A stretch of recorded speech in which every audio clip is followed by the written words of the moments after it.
Hello, everybody. Welcome to the Aluminum Screen, episode 18. I am Emmett, as always, joined by the one and only Brandon here. Brandon.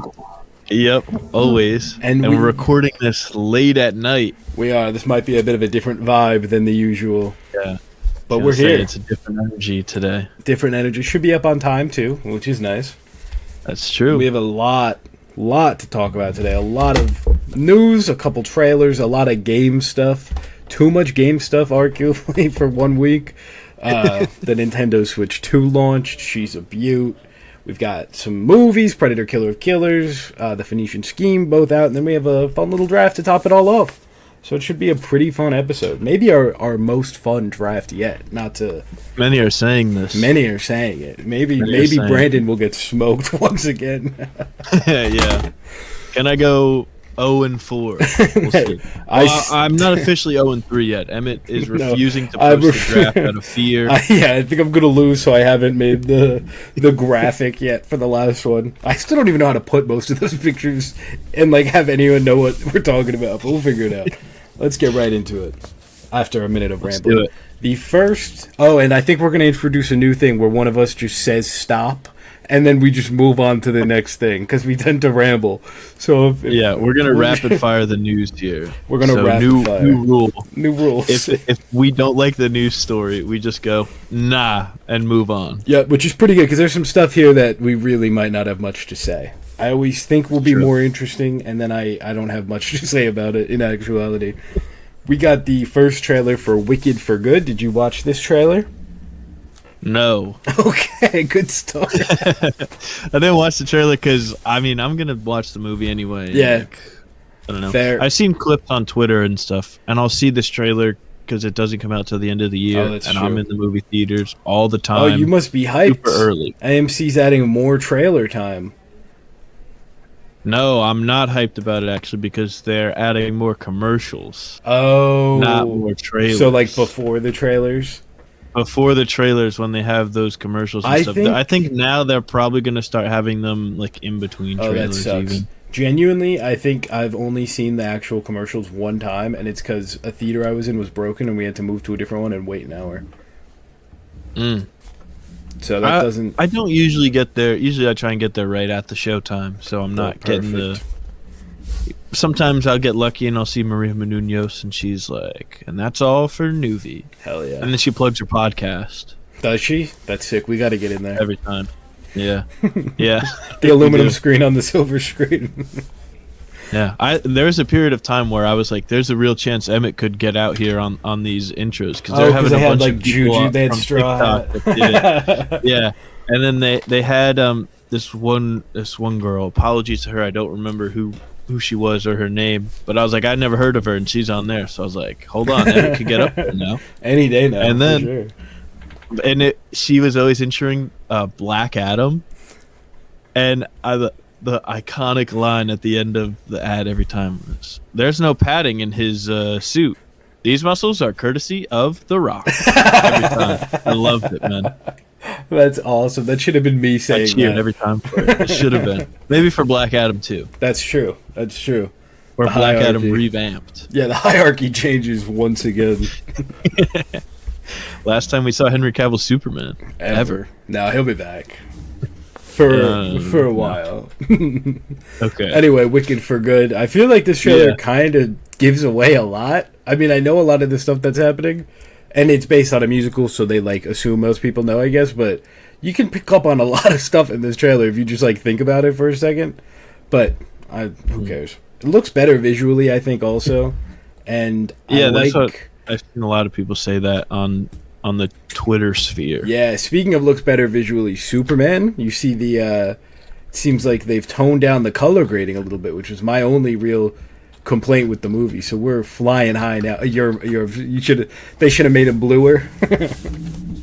I think that honestly, this is a sign of cowardice from DC Studios that they made a choice, and then people online said, "I don't like the blue," and they said, "All right, it's less blue." It was now. so they should have made it more blue. Yeah, I want to see Superman like I'm underwater, baby. Exactly.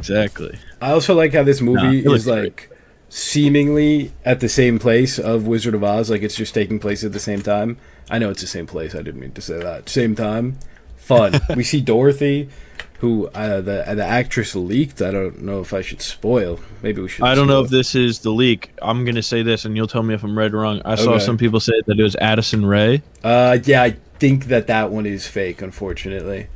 Thank God, man. There's a psyop going on right now. They're trying to make Addison Rae like this new pop star thing. I'm not falling for it. I didn't even know that was... You're telling me this for the first time? Yeah. Oh, wow. Is she like a singer now? Yes. Well, because here's it started. I mean, let me be quick. Yeah. It started with Charlie XCX. You're familiar with Brat and the idea of Brat Summer? I am, and I will refrain from any further comment. Right. Oh, hey now. So she did the remix album of Brat, which is all the songs remixed, different beats and stuff. And on the Von Dutch remix, it featured Addison Rae. Okay. Addison Rae did not sing anything. She just screamed into the mic. That was her contribution. Okay. But the scream was very Brat, so I guess it fit on the album. That's whatever that means. That's like what all of Charlie XCX songs sound like to me. It's just someone screaming in a mic, so it sounds like it's... We've got to move on, because if I engage with that, we will not move on ever.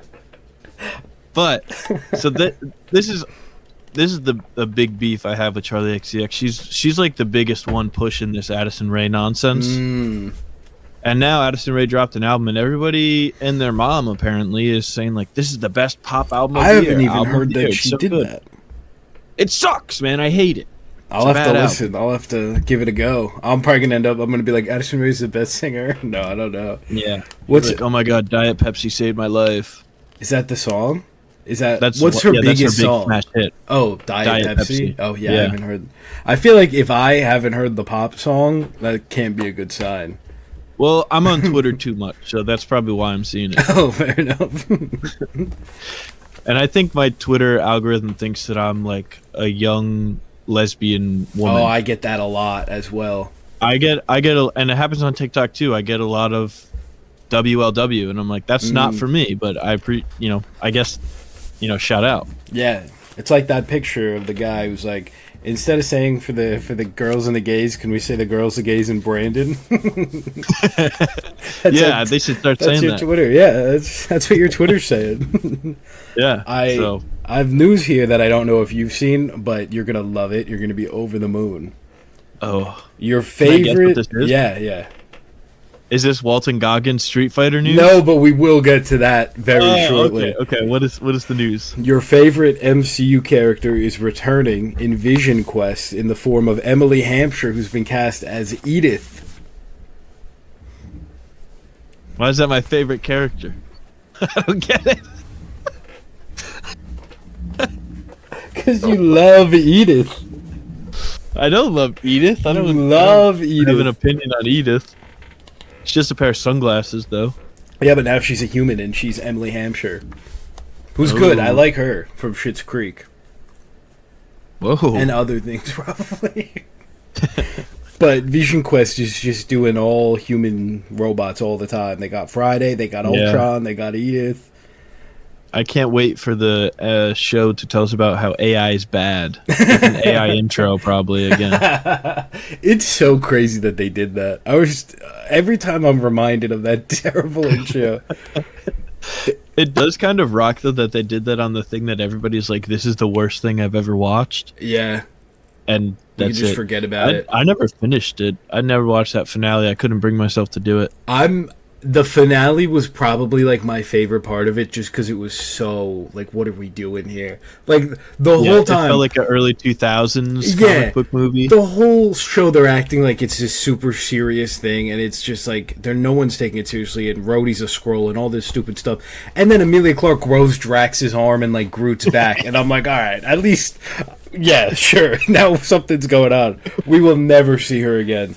No one is better at getting into a franchise at the worst time than Emilia Clarke. That poor woman. It's true. Anyway, Walton Goggins, is there something you wanted to say?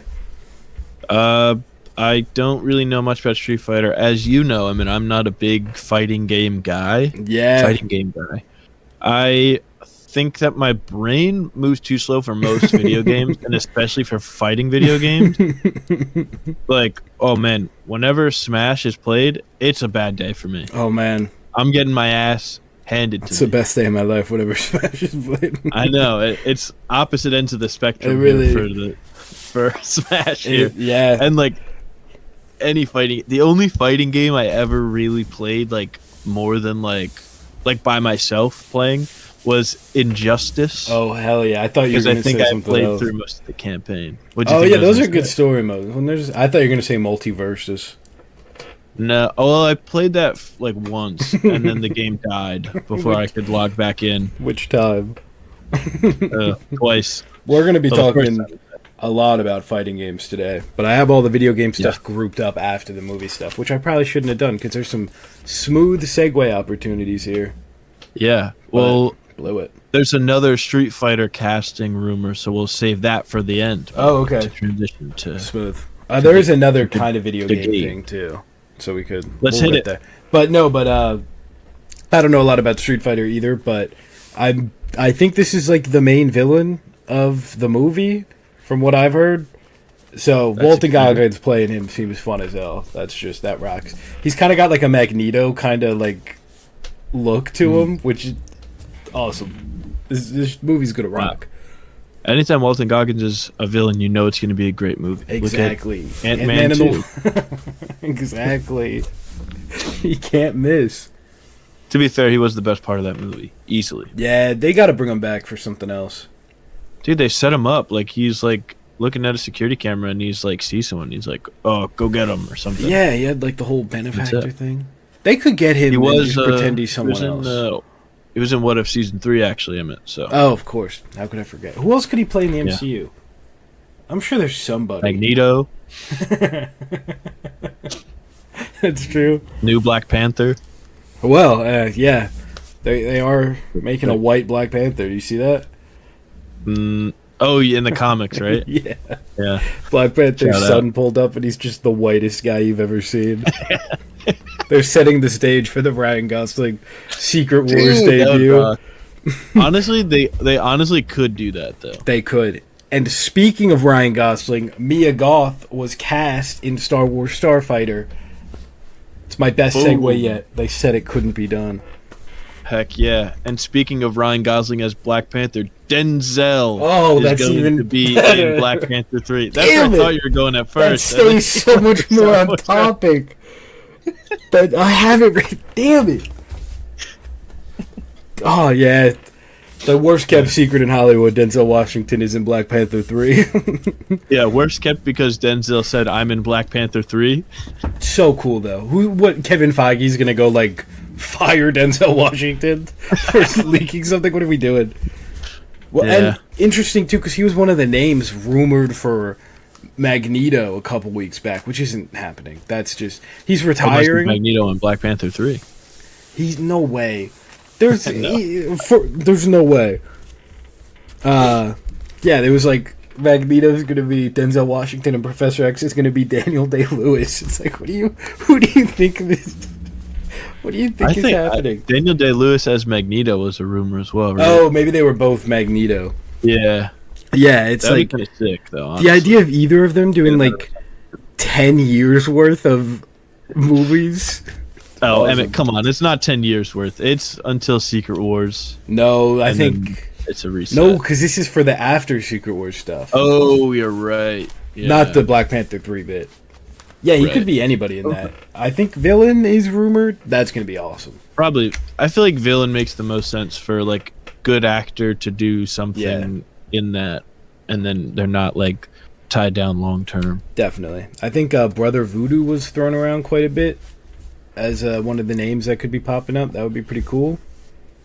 I don't know who else, but it would be sick if like they just brought Ulysses Claw back from the dead and he's just played by Denzel now. That would kind of rock. That would kind of rock. Just for no reason. Anyway, do we care about the Mia Goth thing? Do we have anything insightful to say? I don't have anything insightful to say because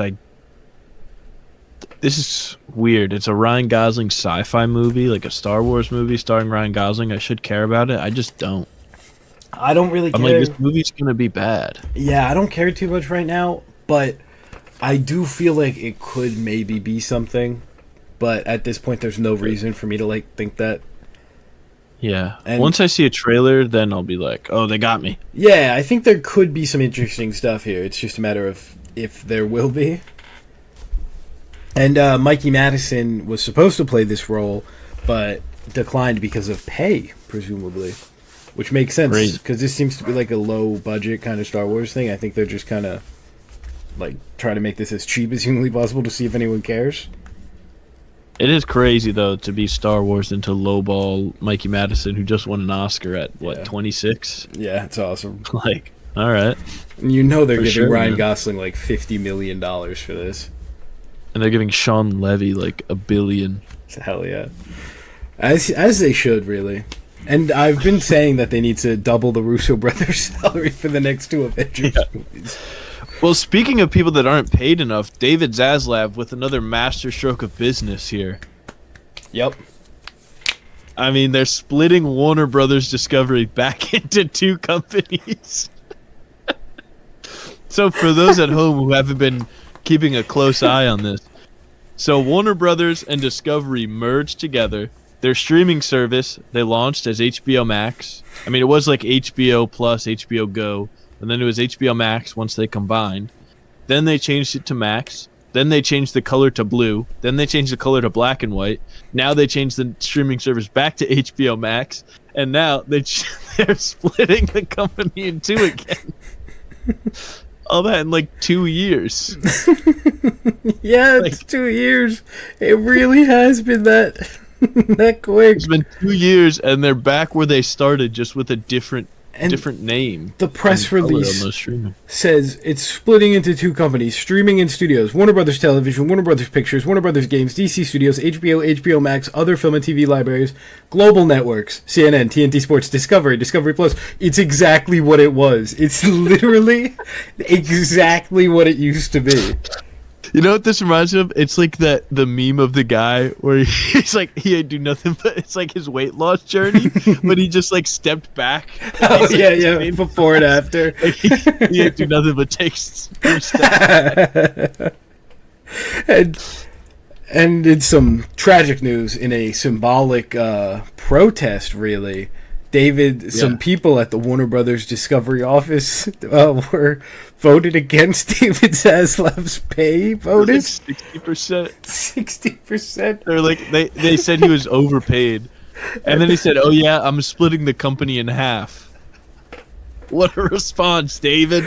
Oh, man. I am interested to see where this goes. The long-standing rumor was that he's been trying to just, like, strip Warner Brothers Discovery for parts and then sell it to, like, Apple or Verizon or something. That's probably why he's splitting it up, but why are we, like, what are we even doing? I think he's just bored, man. I think he's just like, you know, it would be funny if I split it back into how it was before. He's going to change it back to Max before the change even goes through. No, he's going to launch two different streamers. One is going to be HBO, the other one's going to be Max. Perfect. Well, because there was Discovery Plus. Yeah, of before course. It merged. So I when think he's going to split the streamer again. When they merged originally, they had like the Max library, and they were like the streaming services for men, and it was like Zack Snyder's Justice League, and it was all like the Max shows, and then it was like for women, and it was like 90 Day Fiancé and one other reality show, and he was like, now we have the best of both worlds, like really sincerely. That's a great move, David. Awesome. He's just 7 steps ahead all the time.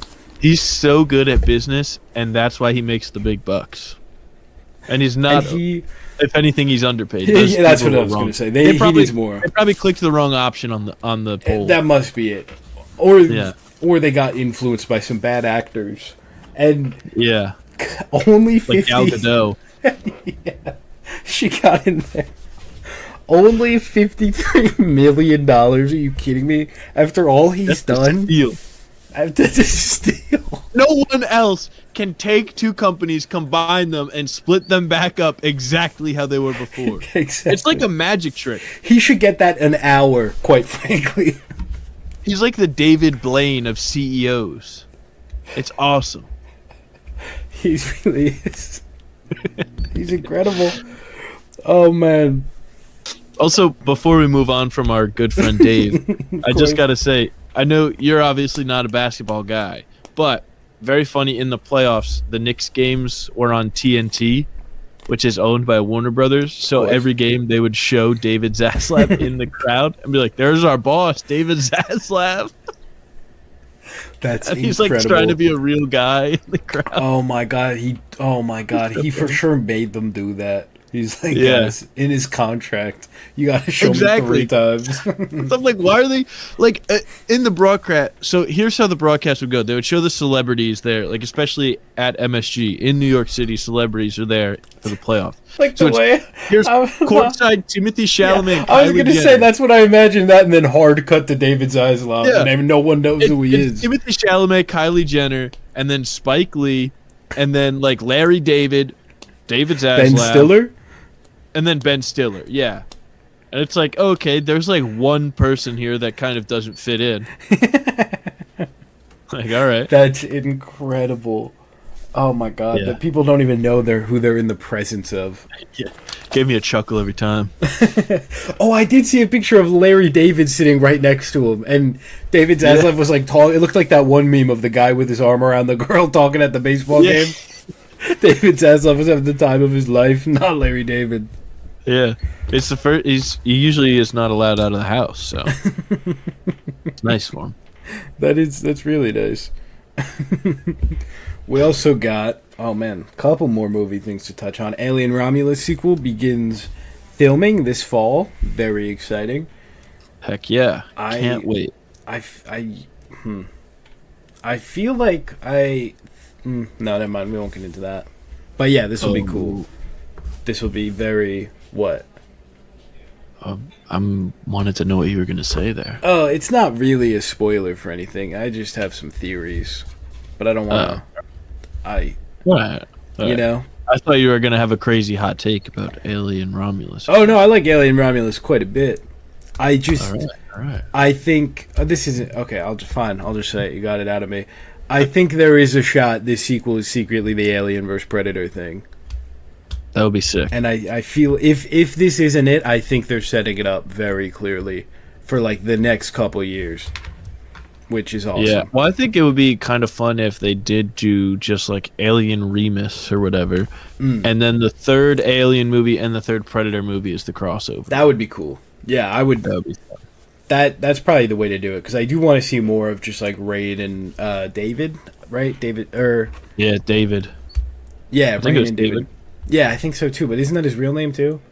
Yeah, that's what threw me off. I was like, wait, am I calling him? Yeah, now I've got to double check this. Because his name's David Johnson, but I can hear news story. Camp Rock 3. It's happening. It's happening. Who's excited? Demi Lovato is probably. That's true. His name was Andy. Oh, Andy. Yeah, why did I? David is Michael Fassbender. There you go. That is what I want to see happen here. I want them to kind of cross those two stories and finish up the. I think Ridley Scott said he's like done with all this alien stuff, but I'd love to see him just like come back and finish up the, or have Fede Alvarez just kind of finish up the David stuff here.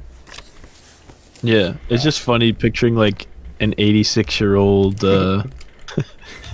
Ridley Scott just like chilling. They're like, "Can you make another Alien? What happened with David? What's going on?" And he's like, "Man, I don't want to do any more like Alien stuff. That's all right."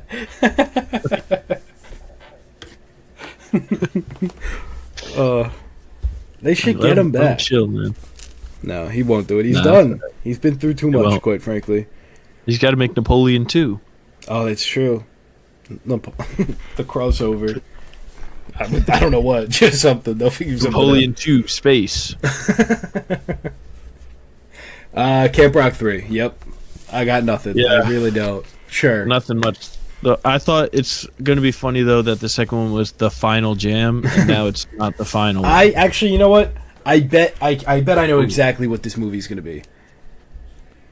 Jonas Brothers back? It's going to be... It's 100%, no doubt. Demi Lovato has a daughter. The daughter isn't that interested in singing, and then Demi Lovato says, "We have to get back to our roots. I'm going to be a counselor at Camp Rock, and you're coming with me." And she's going to go back. Yeah. And oh wow, would you look at that? Everyone else is also a counselor at Camp Rock, and they all have kids of their own, and they all have to put on one final performance to save Camp Rock before it goes under by David Zaslav. Well, actually, she can't go back to Camp Rock because it shut down at the end of Final Jam. Oh, did it really? Yeah, they lost the battle to Camp Star. That's how that ends? I forgot about that. So it's what happens? There's a dramatic slow-mo shot where both teams are on stage, and then it's revealed. They don't like say out loud who won, but Team Star just starts celebrating, and everyone at Camp Rock is like, "Oh man." Damn! So they're gonna rebuild. And then they have a Camp big sing Rock over a campfire. Yeah, maybe she's gonna start it up. She's gonna start it up again because she's a successful singer. She's famous, and she's gonna reconnect all of her friends and start up Camp Rock. And she goes by her stage name, Poot Lovato. They gotta get Poot in there. They gotta get Poot in there.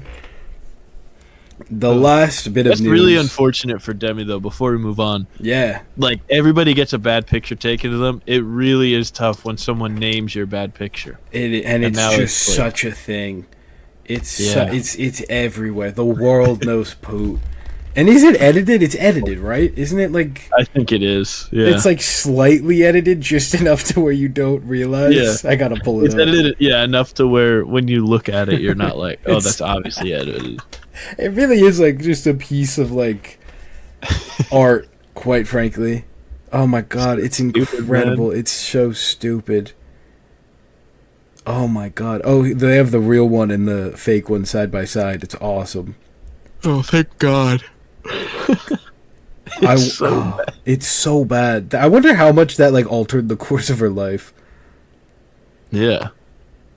They have a bumper sticker with Poot Lovato and it says "Beware ankle biter."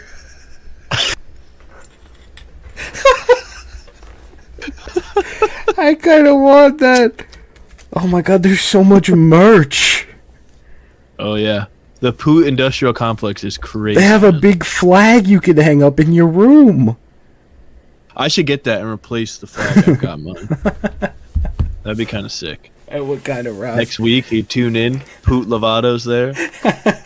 It says "Warning, ankle biter." That'd be awesome. Warning, ankle biter is so awesome. Final bit of news here. And try not to get too upset here. All right. All right. Promise, because I know that you're going to be upset. I'm going to try. The live-action Legend of Zelda movie has been delayed to May 7th, 2027. This is only a... I know. They're there. Oh my gosh. That's like, what, a week? It's 5 weeks. Oh, that's over a month! It's over a month, quite frankly. Oh my gosh. I know. It's devastating news. I think... This is in direct response to Avengers moving, because now, I mean, they might as well just take...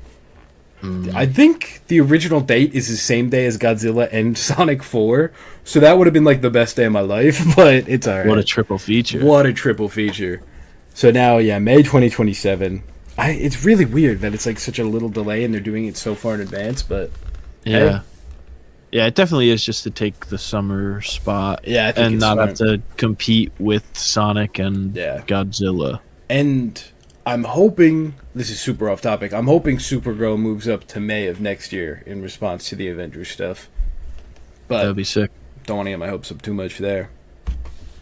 I mean, they might, because it's like already done filming. Yeah, it'd be so awesome, man. They should move it to effects, though. Next week. Alright. Ever think about that? All right. I actually didn't. That's a good idea. Game stuff. We'll try and... Orville Peck's rumored for Street Fighter as well. Who is that? I don't... Country music artist. He wears a mask all the time. Oh, yeah, we talked... going to be playing as a mask. Oh, that's funny. Man as well, so... That's funny. I hope that's real. I think I saw it on Film Updates, though. They would never lie. They probably wouldn't. I know, but once I said it out loud, it just sounded like a shitpost somebody that a country music artist is playing a masked man in Street Fighter. Yeah, because he like wears a mask, so that's what the mask is. Oh, get Dream in there. Gotta get Dream in there. Yeah. All right, so I've separated this into the three big. What do we got? No, I just thought of a crazy segue there. Oh, what is it? We're talking about Dream. I was going to say, well, speaking of Dream, yours came true this weekend. Oh man, that's true. With I thought of another one. Oh, okay, go ahead. Speaking of Dream, last night I watched Predator: Killer of Killers. I thought that's where you were going with that. No, that's so good though. So do we? Okay, wait. Actually, should we do our movie reviews for the week before the game news, so we kind of keep it compartment? Okay. Yeah. So, we didn't do our little week catch up. How was your week? It was all right, man. I've been pretty busy with work, so I've not had the chance to watch that much stuff. Fair. I mean, we talked about it a little bit before. Was Life of Chuck last episode? Yeah, right? Yes. We. Yeah. So the only thing I watched. Yeah, the only thing I watched this week was Phoneican Scheme. Oh wow! I've not been able to get out. I've only seen a little too, so don't worry. Yeah, but the only thing I've been watching really is Love Island USA. Talking about it a bit. Man, I was devastated. I'll tell you this. The premiere was delayed like 45 minutes. Oh, I heard about that. Like half an over. It was That like 40 is brutal. minutes or something. It's crazy. Yeah. Oh man, we should do a Love Island episode when all is said and done. Although I'm so far behind, I don't know if I'll ever be like fully caught up. Once if you catch up, then we could just do like a Love Island check-in. We got to do a check-in before Casa. Hang on, before we move on, what are your thoughts on Huda and Jeremiah? Okay, so so that's funny you say that. So I'm on episode 3, I think, finished episode 3. So the last thing I saw, and I think I'm hoping and thinking it's deceptive editing. The last thing I saw was her tell Jeremiah that she's a kid, and it seemed like Jeremiah just broke down sobbing right after that. I don't know if that's like the way they edited it or if that's really what happens, but I liked them a lot in like the first episode. They remind me a lot of a couple from Love Island UK 2 seasons ago, Mitch and Molly, where first couple episodes they are like this, they seem like they're the ones, and then slowly but surely over the course of the next few episodes the red flags start popping up a little here and there. But I think I like them overall. They're both kind of showing a little bit of like some red flags. Oh yeah, for sure. If he really did start sobbing like that, that's awesome. Who's your favorite Islander so far? Oh man, I like Austin a lot. I think he's fun. He makes me sad. Why does he make you sad? I don't know. He just always sounds like he's about to cry, and like he wasn't picked for some of the stuff, and it just makes me so sad. Nah, that's all right. He's an interesting guy, I think, offline. Oh, interesting. Yeah. So, second episode, we're watching the second episode, and it's the end when people are leaving, and I guess we were talking during some of it, and Kylie was like, "Wait, they're missing somebody here." There's like someone missing at the campfire. And I was like, what do you mean? Yusula, was that her name? Yalissa. Yalissa. Gone. She said some racist stuff. Gone. Yeah.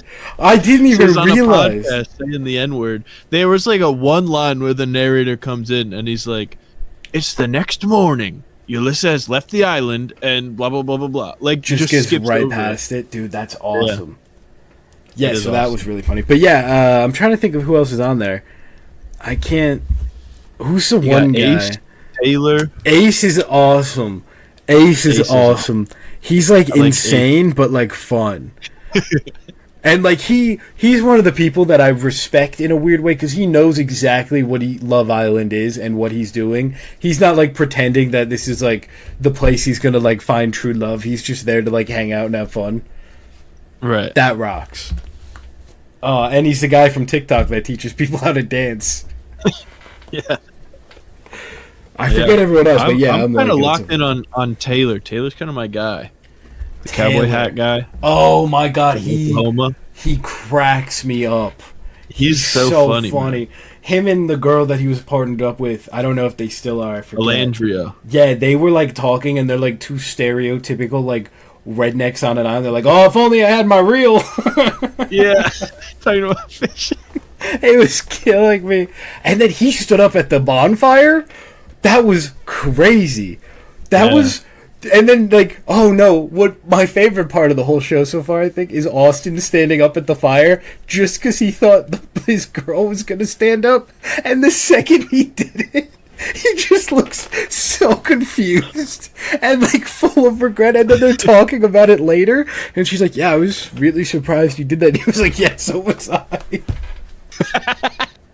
No, I will say Austin's funny just because it's like, it sounds like that guy's got nothing going on I upstairs. love Austin. Yeah. And he always sounds like he's lights going are to on, cry. but nobody's home. Yeah. And also his TikTok is Scott Disick fan 12, and people online keep saying that he sounds just like Scott Disick of the Kardashian show. Oh, interesting. You know Jeremiah? When I tell you this, you're never going to be able to see him the same. He looks identical to Taylor Lautner. They have the same exact face. It throws me off every time I see him. Identical. I'll have to keep that in mind when I watch tonight's episode. You do. We're done recording. You do. Anyway, dude, you got to catch up because I'm never gonna catch up. I'm telling you now. It's just not gonna happen. It's just that's not how I can't. Just lock in. I can't do Love Island like that, man. I can't do an hour of Love Island a day. I just can't do it.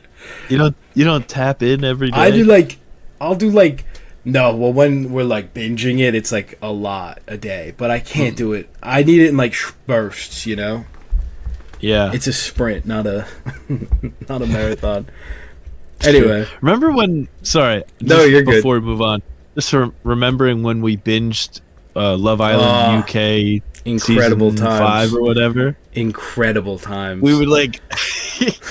Everyone would come over at like 10 a.m. and we'd watch for like 12 hours. I brought over like 4 coffees and like munchkins, and then we'd get food delivered at some point. We got pizza at night, Dunkin' at the day, Sonic at lunch, and we just did like a 3-day binge. It was incredible. Yeah. Might have been the best time of my life, quite frankly. That 3-day stretch. Oh my god. Yeah. That was the first time I ever watched Love Island. I've been kind of locked in ever since. This is my first US one though. And I like UK better, I fear, but it's fun. Well, I was saying, I think US is worse than UK overall, but I'll say this. The last season of US, which you didn't watch, is like... I'm going to get to it. It's top tier. You've got to watch it. Like, I think in US, everything moves a lot quicker, at least from what I've seen so far, which I like. It's like people are, getting down real quick. Oh, yeah. Oh, you're on episode 3, right? So you saw some stuff happen, I think, at night then. Jeremiah? Yeah. Yeah. Crazy. And then he started crying. Seemingly. Oh, we can't wait to see more about that. I'm going to watch again tomorrow. I'll have another... Maybe I could catch up tomorrow. How many episodes are out?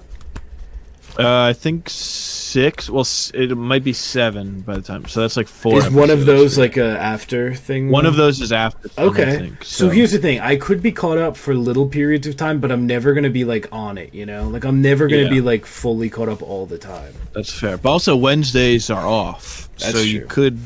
You only have like, I think 4 episodes then, I guess, to watch by Wednesday to catch up. That's true. Or by Thursday.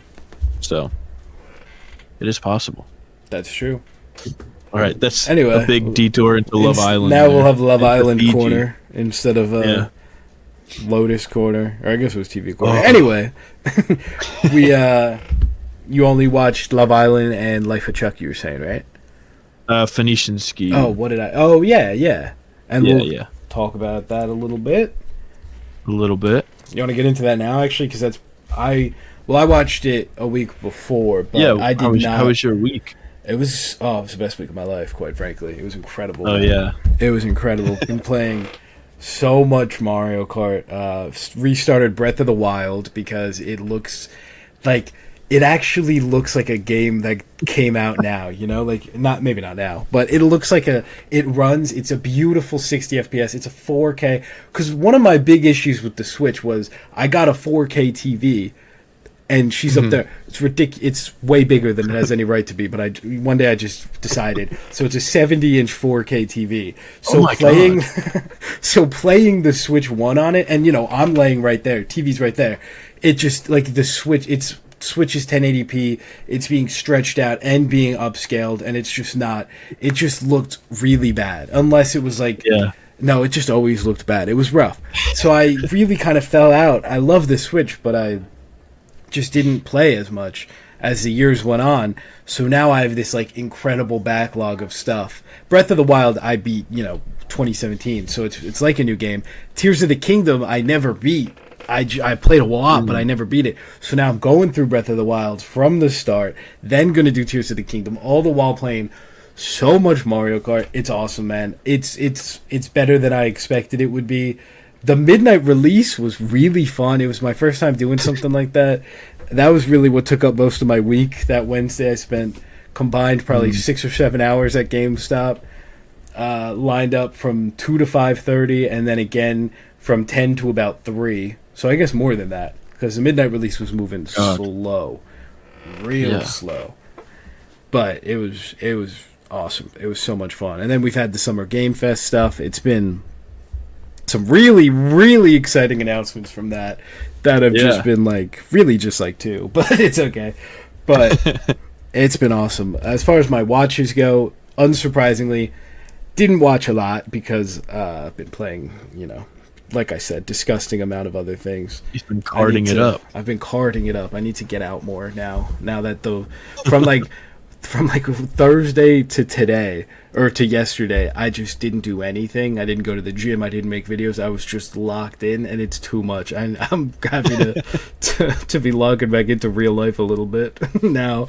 Heck yeah. But as far as my watches go, I watched 28 Weeks Later. Not great. 28 Days Later, probably one of my favorite horror movies ever after just watching it for the first time a few weeks ago. 28 Weeks Later, fine. It's not bad. I gave it 3 stars. It's not as bad as everyone says it is, but it's just so ridiculous. The whole thing is just it's one of those things where like everyone is so stupid. Nothing makes sense. Everyone is so stupid. I can't even emphasize the world they're in is stupid. Like nothing anyone does is what anyone would actually do. And most of the time I don't have a problem with that stuff. Like, I think movies are movies, and it's like, you don't have to put that much realism on it. But when it's literally every single point and every plot point and every character decision, and it's after this, it's the sequel to a movie that is, like, very much a realistic kind of portrayal of what the apocalypse would be like. It's like, what are we doing here? What are we talking about? So, yeah, that was awesome. Very excited for 28 Years Later. And then last night I watched Predator Killer of Killers finally, a movie I've been very excited for. Loved it. Awesome. Better than I expected. Did some stuff I really wasn't expecting. Really cool tease at the end. Just awesome. Awesome. Really excited for Badlands later this year. Really excited for whatever we're doing with the alien stuff. Awesome. And heck yeah. I think that's about it. I'm trying to think. All right. Yeah, I don't think I did much of anything slow else. weeks from both of us, really. Yeah, not a lot of my watching world. Should we tackle some Phoneican Scheme? Yeah, let's tackle some Phoneican Scheme. I don't think I saw your letterbox. What did you give it? I gave it 4. Nice. I had a good time with this. I enjoyed this a lot. I was laughing. I was giggling. Hell yeah. I gave it 4 initially, but I did bump it down to 3.5 a few days after. But I think I don't know. It's kind of one of those that could go either way for me, where I more so bumped it down because I was like not really like thinking much about it, and compared to other 4 stars I have, I was like, oh, I think I like this more, and it felt wrong to put it above Asteroid City, which I have at 3.5. But I don't know. But I do want to watch Phoneican Scheme again at some point. I liked it a lot. I liked it a lot. Let me. Yeah, I mean, at this point, it's just like it's a Wes Anderson movie. So if you like the quirks that come with that, you're gonna like this. I feel like. Yeah, definitely. And I feel like, I know this is a hot take, so sorry to everybody. Ooh. I do feel like in my opinion at least, Asteroid City was like kind of too much of that in a not good way, in my opinion. Whereas this was like kind of dialed back a little compared to that. At least I thought. Yeah, I think it wasn't as kind of in your face with the Wes Anderson isms, if you will. But I mean, it still has like the dialogue is still delivered like every other Wes Anderson movie post Grand Budapest Hotel, and like it's got the, you know, everything else that comes with it of the symmetry and the bright colors and everything. Definitely. But this one was like funny though. It was really funny. It had a lot of parts. I mean, I haven't seen his whole filmography. I went back and watched like a lot of I think I've seen everything post Grand Budapest, at least. But I think this is probably the one that's most just like a comedy. Like it's really just. I mean, there's obviously deeper themes going on, but it's just really funny. There's a lot of really good bits. The hand grenade bit. He's just constantly offering hand grenades, and every time, what is it they say? They're like, "Oh no, thanks, I have my own." Is that it? It's something like that. Something like that. Time. It's all the characters are really great. Oh my god, the bit. It's early on. Tom Hanks and Bryan Cranston just show up, and it's so good. They're only there for like maybe 10 minutes, and it is the best 10 minutes of my life. Like, it is just so much fun. It's so ridiculous. Michael Cera is great. Yeah. It's like bizarre that this is the first Wes Anderson movie he's been in. It feels like ridiculous. He's been in every single one. 100%. I hope he's in whatever the next ones are. He better. I mean, Wes Anderson kind of, you know, he gets his guys and he sticks with them. But once Michael Cera, exactly. Michael Cera better be there. I don't remember the name of the Benicio del Toro's daughter. The actress's name, Mia? Is it Mia something? She was really great. Mia Threpelton. Yeah. This is the first thing I've seen her in, I think, and I thought she was really great. Yeah, she was. I thought Benicio del Toro was pretty fun as well. Yeah, definitely. Benedict Cumberbatch is also just really funny. He's just like insane. It's so insane. Yeah. I've got to give love to my guy Richard Ayoade. Love that guy, man. I think he's so funny. And was he one of the like? He was the communist leader guy. He was awesome, man. Shooting the ceiling and then dude, and then the guy's like, "Why did you shoot my?" And then when they're like robbing the place, and he's like telling them they're gonna use it for like good or whatever, and he's like, "Here's our pamphlets." I just think everything that guy does is so funny. Big fan of him on Big Fat Quiz of the Year 2015. Oh, look it up. That's come up once again. Yeah, some bad dong. Always makes me chuckle, man. Oh man, I'm trying to think of what else in this movie I really liked. I think this is probably a 4-star for me, actually. Yeah, I think it just has a lot of bits that I'm like, that's really funny. Yeah, definitely. Even if I'm not like laughing, like I'm not laughing as hard as I was during Friendship at points. Wait, I thought there's parts of it that's you laughed harder at Friendship or this? Like I'm saying, like there was like the subway bit in Friendship. Yeah.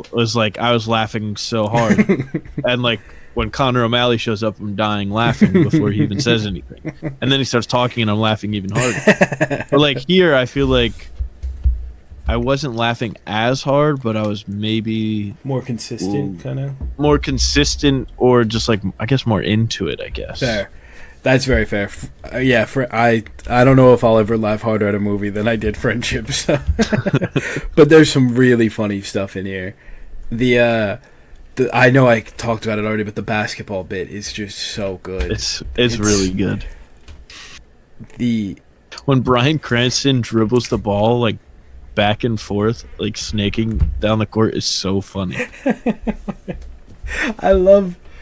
Oh man, there's like the dynamite in the train. He's like, "Oh, well, it's all right. We'll be there in 10." It's like, yeah, it's just so much. I thought it was so funny every time he just me. I feel totally sick. Yeah, that's what it was. That's the bit that I was. That's the funniest bit. All of his kids showing up. Perfectly safe. Yeah, his kids showing up. The kid with the crossbow. It's like, I don't even know how he got that. That's good. And he's the one line where he's like, "Oh, I adopted some just in case they're better than my my children." It's awesome. The top review on Letterboxd, I think, still is here. Let me just pull it up so I don't butcher it.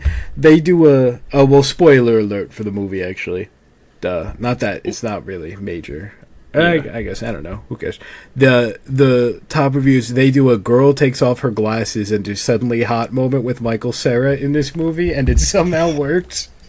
And that is the funniest thing. I guess spoiler alert. The reveal that Michael Cera's character is like a secret agent, and he goes and he like takes the glasses off. He smokes a cigarette. And he's just looking like overtly cool. Saves him from the quicksand. Like, it's so funny.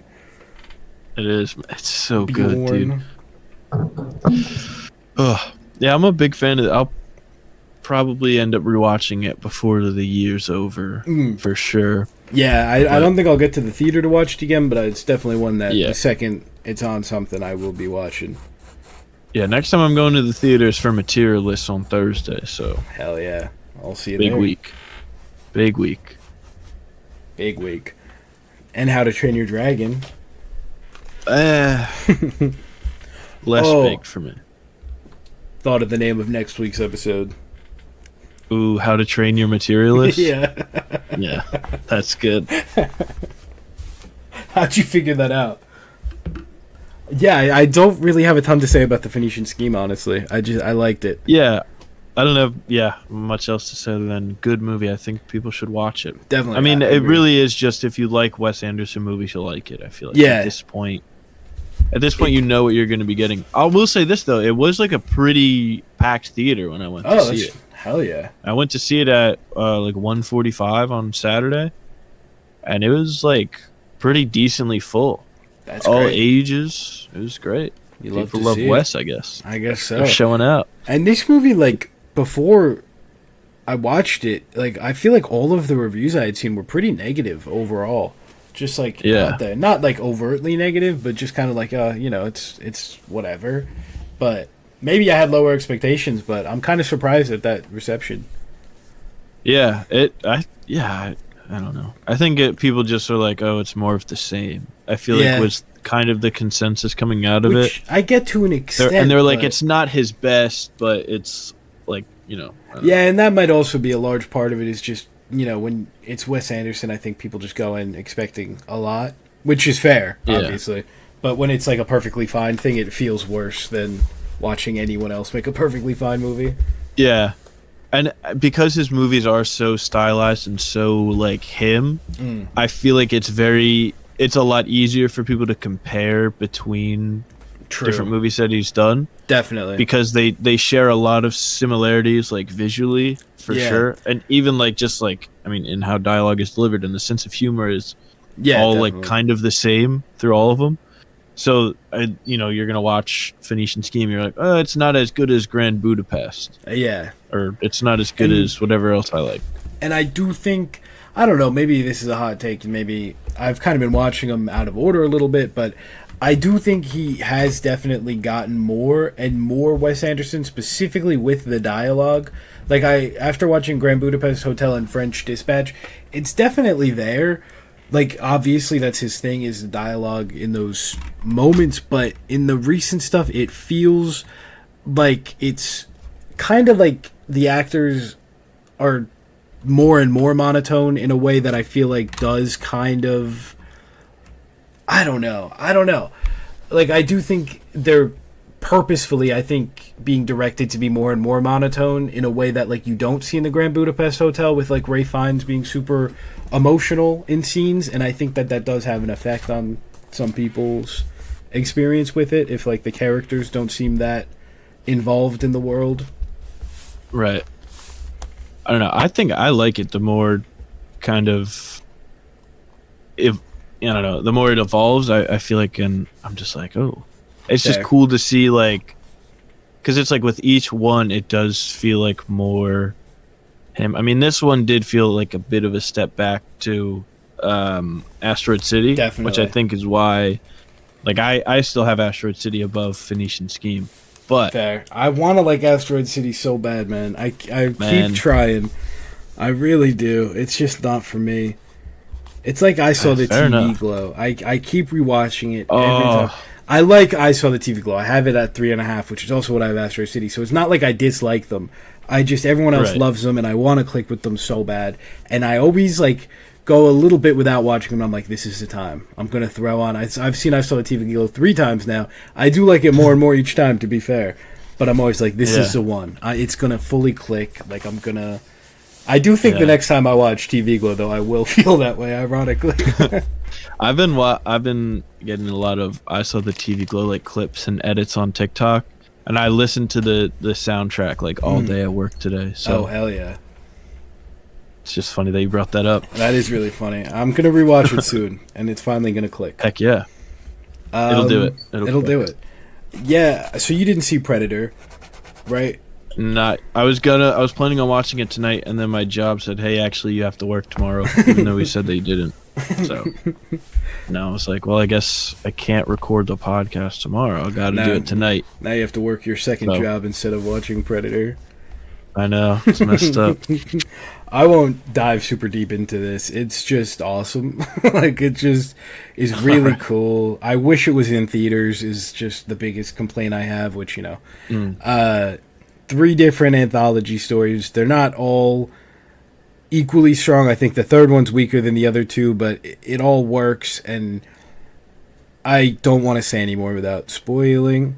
But it's Okay. awesome. I'm gonna try and watch it, but by next week. Cool. So We can touch on hopefully it a we bit. can kind of touch on it a bit there. But next week's gonna be pretty jam packed. Yeah, With definitely. the movie of the summer coming out, The Definitely. Materialist. And next week's episode might be a little delayed, everybody. I don't think we've finalized what's going on, but busy weekend. Heck yeah. Well, we'll see. We'll see, definitely. Yeah, I think we need more animated Predator movie. I think everyone is always shitting on like Disney acquiring big franchises and then like ruining them. And to be fair, they have done that many a time.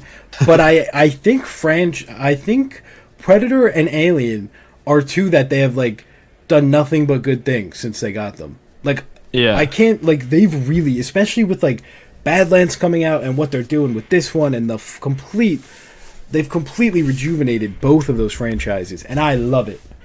But you know what the funniest thing about them rejuvenate? Whoa, can't say that word apparently. Rejuvenating I was those gonna be able to say it. franchises. They just didn't care about them when they did it. Like they were just gonna dump both of them on streaming Yeah, that's right true. away. True. And then so they kind of it felt like to me they didn't care as much, so they weren't paying as close attention to it. So they just let Dan Trachtenberg and Fede Alvarez just make them Alien and Predator movies that they wanted to make. Who would have And thought? because of that, it turned out way better. Yeah, So, that's true. That's really interesting. Killer of Killers is kind of upsetting because I thought we were post big streaming movies that aren't in theaters at all, just because we just had Final Destination and Lilo and Stitch, 2 movies that were streaming, and now Lilo and Stitch highest grossing of the year, Final Destination's highest grossing of the franchise by far, $250 million. I don't know. To be fair, I don't know if this movie would have made a lot of money. Just to, right. I don't know if an animated anthology Predator movie. This might be the kind of thing you should put on Hulu, I guess. It's not going to make a ton of money, but put it in theaters for a night, please. But yeah, it's awesome. It's cool. I hope they just keep doing stuff like this. Do World War II Predator. Do old medieval times Knights versus Predator. Do future. Well, I guess they are doing future Predator. So but just keep doing this stuff. Heck yeah. Do Star Wars Predator. Oh. All right. An hour and There's should we many of move those. to the main? There are many. Yeah, of them. time to shift to video games. We can kind of fire through the Summer Game Definitely. Fest stuff and get to this draft. Yeah, definitely. Because we were looking through the draft just before we started recording, and I was getting excited to draft. Yeah, the draft is going to be a lot of fun. So we'll start with the PlayStation State of Play. This was last Wednesday. I was watching this from the GameStop line, mostly, and from a Panera Heck yeah. Bread, which I'll get to that a little. I only wrote down 4 things for this one. Anything that you want to mention, feel free. These are just the stuff that I thought was cool. Not a ton, unfortunately. But we got the Mortal Kombat Legacy Collection.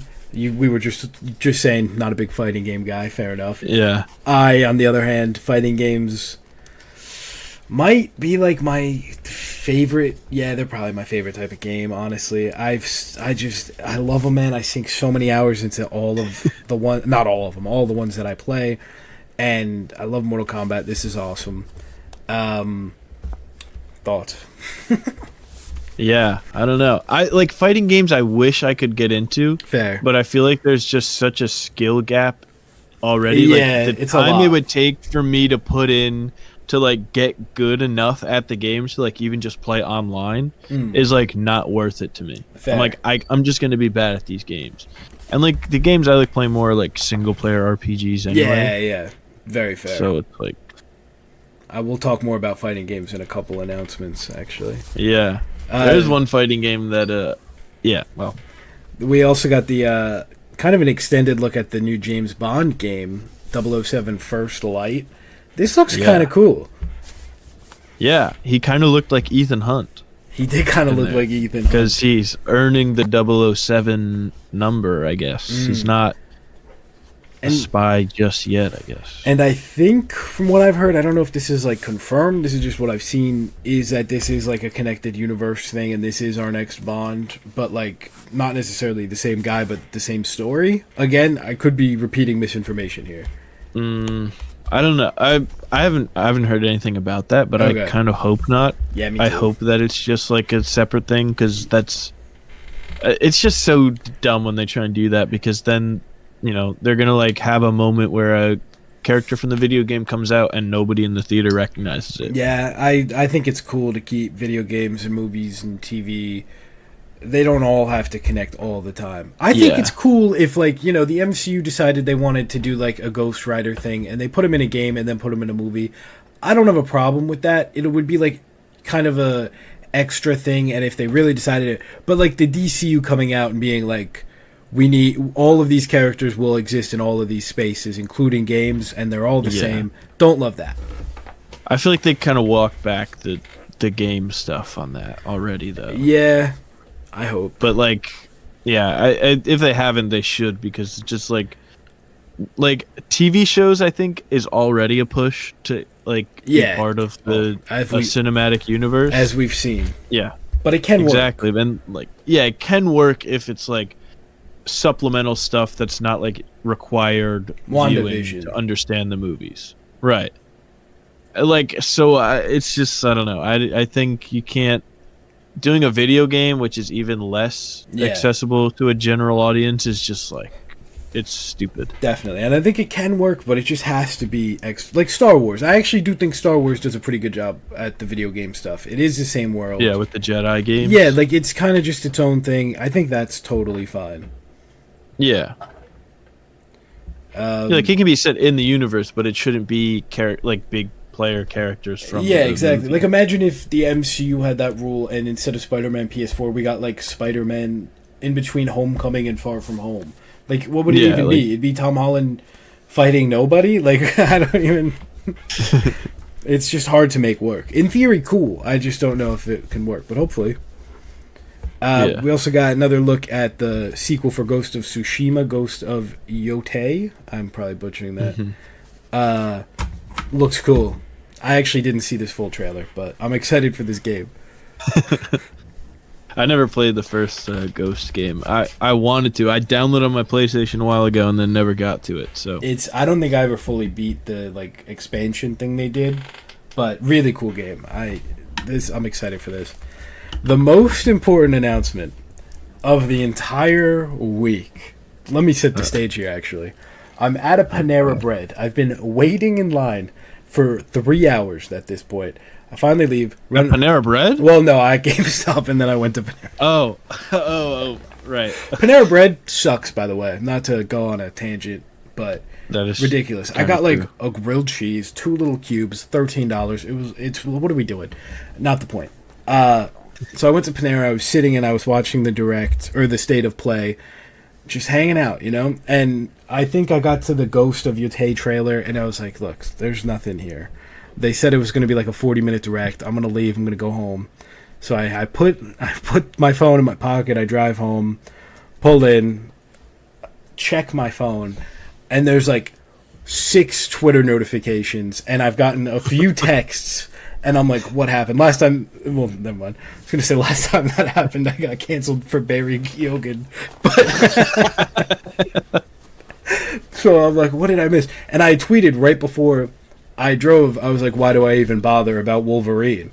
And I saw a reply, and it said, Marvel fighting game, though. And I was like, oh, yeah, okay, for sure.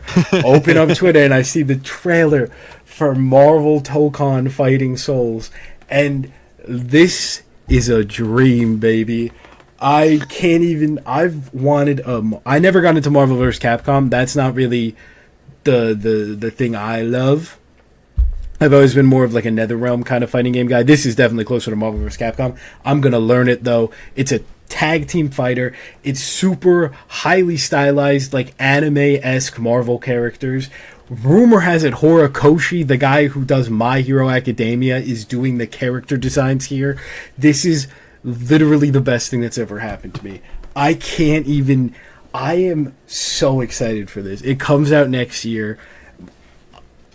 I'm so excited, man. This got announced, and I was like, all right, it doesn't matter anything else that gets, like, Summer Game Fest, Xbox Showcase, whatever the Nintendo Direct is. This is all that matters to me. Oh. Yeah. So excited, man. They can do so much with this. And Marvel games on kind of a generational run right now. They really are. Yeah. They really, truly are. Rivals, this fighting game, Wolverine one day maybe. Deadpool VR. Wolverine, hopefully. Oh, man. Actually, I started on Deadpool VR. I feel like the last bad Marvel game was Avengers, and when that happened, they really locked in. After that, we got the Guardians of the Galaxy game, which didn't do well at all because of the Avengers. That game was kind of fun, though. I played a little bit of it. Yeah, I thought it was really good, and then we got Spider-Man 2. Stepped down from the first, I think, a little bit, but still really, really, really good, in my opinion. And then we got Rivals. I feel like I'm forgetting something in the middle. The Black Panther game was canceled. That sucks. But yeah, dude, this is awesome.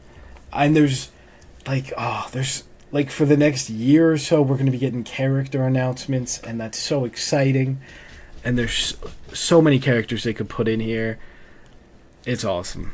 It's awesome. It's awesome. Heck yeah. It's awesome. And you're going to get it, and we're going to play, of course. The Marvel fighting game? yeah, of course. Yeah, I mean, if you need someone to beat up on and it not be close, for sure. And this is a PS5 exclusive. Well, and PC. Seemingly. But and the PlayStation's crazy. Doing a fight pad for it, which is cool. Heck yeah. Really cool. Yeah. Anyway, Summer Games Fest?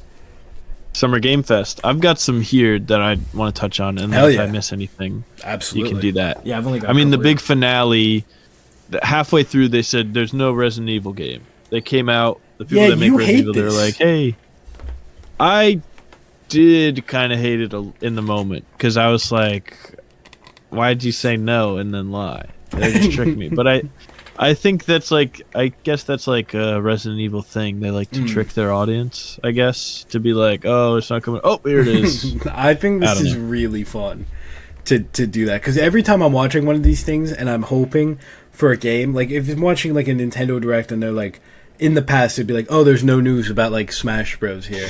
It's like, damn it. And then in the back of your head you're like, imagine if they're lying. And so the fact that is what happened here, I think it's awesome. Yeah, I don't know. I think because I've not played a single Resident Evil game that I just like didn't care about it being revealed. So I was like, whatever. But the game that I was excited for, it was called Project Century before, but it got renamed to Stranger Than Heaven. Yes. By the people that make RGG. They made the Yakuza series. Which I've never played, but they look super fun. And this game just looks awesome. It like really the trailer does. Looks really cool. And is this there's some sort of time travel thing here? Maybe not travel, but you're going I through. think it's set in like the 40s or 50s or something. And it seems like this like world kind of like as time happens changes, and it looks gorgeous. Yeah, but it looks awesome. I'm probably gonna try and check it out. Definitely. For sure. They also announced a new Scott Pilgrim game, which looks awesome, and I'm gonna be definitely playing. Absolutely. Scott Pilgrim EX.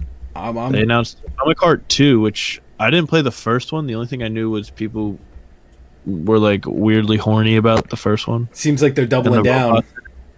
Yeah. The second one did look really fun though. In between all the like crazy shots of like robot butt, it looked pretty exciting. It does. I've heard really good things about the first. I just never kind of dove into it, but at some point, hopefully I will. And then, they announced 50 million Souls-like games. And it's an epidemic. Yeah, it is. Yeah, and Elden Ring's good. Elden Ring made a lot of money, and not everyone needs to make the... Fucking Game Freak's out here making the next Elden Ring. What are we talking about? Crazy. That was crazy. Crazy. We'll get to that, but... And they all look the same. They all look like... Yeah. They have the same aesthetic. They have the same art style. It's... Absolutely. Not to glaze Nintendo too much here, but it's one of the things that I really love about Nintendo is that they're not, like, just making the same looking thing with, like... graphics wise, like they're doing unique art styles on stuff, and it looks better, I think. Right. It's just silly, man. The amount of stuff. Oh yeah, they also revealed Troy Baker is the main voice in the Mouse PI for Hire game. Mouse PI is. I'm really really excited for that. I've been following that for like really fun. I think like a year or two ago, the very first trailer came out. I've been following it ever since then. Looks really cool. I love stuff like that. Speaking of like cool art style, there's like a puppet boxing game which looked like awesome. It does. I still don't know what's gameplay there and what's not. Yeah, it's tough to tell, but it looks like it's kind of like a Punch-Out kind of game, but you're a puppet. It's so stupid, but it looks awesome. That is like the epitome of the meme of the Jeff Keighley being like tearing up, I'm so proud to announce this. This is what I've been waiting my whole life for. I can't believe it. And then it just, that picture of whatever that kid show was, that's literally what this was. Like, he did that. And then it was puppets fighting, but it looks awesome. And the developers did something, I forget what their last game was, the people doing this one, but they did something really cool. I don't remember what, though. I don't know. Okay, excuse me. That's what we get for a late night recording. Yeah, sorry. But that was really it for the actual Summer Game Fest proper that I had. Yeah, I only wrote down the Scott Pilgrim thing's really cool. Between that and Marvel Cosmic Invasion, I'm getting into a beat 'em up phase at some point this year. Looking forward to that. Sonic Crossworlds announced Steve. Oh yeah, that was pretty and a hype. Minecraft DLC. Have you seen the leaked list of characters that are going to be in No, I this? haven't, but I saw who they announced. They announced Hatsune Miku. They did. Joker from Persona 5. Yeah, and Ichiban from Yakuza. I think. Yeah, the guy from Yakuza. And so you haven't seen any of the leaks? Can I tell you? Who else is leaked? Yes. No. Okay. I heard SpongeBob. So SpongeBob and Patrick, Aang from Avatar: The Last Airbender. Okay, so it's just Nicktoons. The Teenage Mutant Ninja Turtles. Yeah, pretty much. And Steve, and then there were some other. Hold on, let me pull this up, because there were some other fun ones. Creeper. I don't know, I guess that's it. I guess, yeah, Creeper, Steve, Alex, SpongeBob, Patrick, Aang, and the 4 Teenage Mutant Ninja Turtles. Wow. Well, it was a big weekend for the Teenage Mutant Ninja Turtles, because at the Xbox thing, they had Tony Hawk Pro Skater 3 and 4, and announced Michelangelo as a secret skater. Yeah, specifically the Mutant Mayhem version, too, which is pretty cool. Yeah. I can't believe it's just Michelangelo, seemingly. I figured that it was like all of them once they showed the one. But I guess... Well, I think he's more of like the skater guy. Yeah, it makes sense. And Doom Guy also. Yeah, that was bizarre. I think he was in the original, right? Is that the thing there? Maybe. I have not played the original. I think Spider-Man was too, so I wonder if they'll get Spider-Man in. Yeah. They probably could as a Sony exclusive, which sucks. Yeah, that's true. Yeah. New Nicktoons game was announced at Summer Game Fest, which I thought was cool, and then they showed it off, and it looked kind of like the as Nickelodeon cool. games that they do, where they're just kind of selling off the license to whoever, and they'll just cook something up real quick. But could be cool. Xbox stuff. This was arguably the best one. I think easily the best one. Yeah, I know you're excited about a certain remake that was teased here. Oh yeah, Persona 4 Revival is teased. No date though, which is kind of annoying. Kind of a weird announcement. I was like, yeah, but I will say I'm very happy that it's going to be Game Pass day one. That's huge. Because that's what they did with Persona 3 Reload, which I played and I loved, man. I love Persona 3 Reload a lot. Hell yeah. I didn't actually go back and do the DLC once it came out because there was like a couple month gap between the two, between when I finished the story and then when the DLC came out, and it was like an epilogue thing, so I was like, I don't really want to do that. But I'm excited for Persona 4 Revival. Hell If they like kind of redo it in how they upgraded stuff for Persona 3, just make it like the quality of life improvements that they did for that'd be awesome. Hell yeah. I'm really hoping that they port all the Personas over to Switch too, because these just feel like Switch games in my head, and I'd like to play them on there. Yeah, really get. I got Persona 4 Golden on my Switch 1. I played it a lot when I first got it, and I haven't gone back to it since. But now that Revival was announced, I'm like, do I just go back to it? Or I don't know. But very fair. Who knows? But they do definitely feel like a handheld game that you can play. Yeah, right. Which you can do now with the new ROG Xbox Ally reveal. This guy's the new Xbox handheld thing that they announced as well. This looks pretty cool. I'm interested to see like if it really takes off, because I feel like the PlayStation one never really took off. Apparently the Portal sold really well though. Oh really? Never mind then. I don't see people talk about it, but apparently its sales numbers are actually pretty good. I could be wrong. Don't you need your PlayStation to be on for the Portal though? Yeah, PlayStation Portal's not like a full handheld thing. It's like streams from your PlayStation. You have to be on the same internet connection, I think. Yeah, so it's kind of pointless. Yeah. The Xbox one seems a lot cooler. I mean, it seems basically like a Steam Deck, just with like it's got Steam, you got Battle.net, you have Activision, you have Xbox. Pretty cool. I think everything except Epic was confirmed. Oh, like all the launchers, basically all the main launchers. That makes sense. But yeah, because the ROG Ally was like already a thing that existed and was like a pretty good handheld as well, like a Steam Deck like competitor. So combining with Xbox and having like that ease like of the big issue with the ROG Ally was it was like kind of hard to use, like its menus and UI.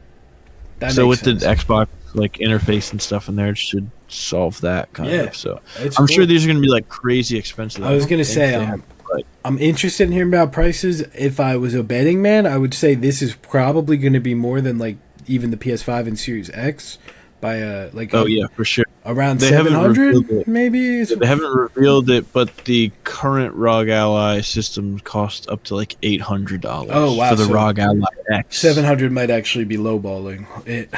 Well, it might because there's the ROG Xbox Ally and the ROG Xbox Ally X. Gotcha. So the X might be around 800. I don't know how much the like basic one is. Probably around 700. So cool. Might have been spot on with them. Oh, let's see.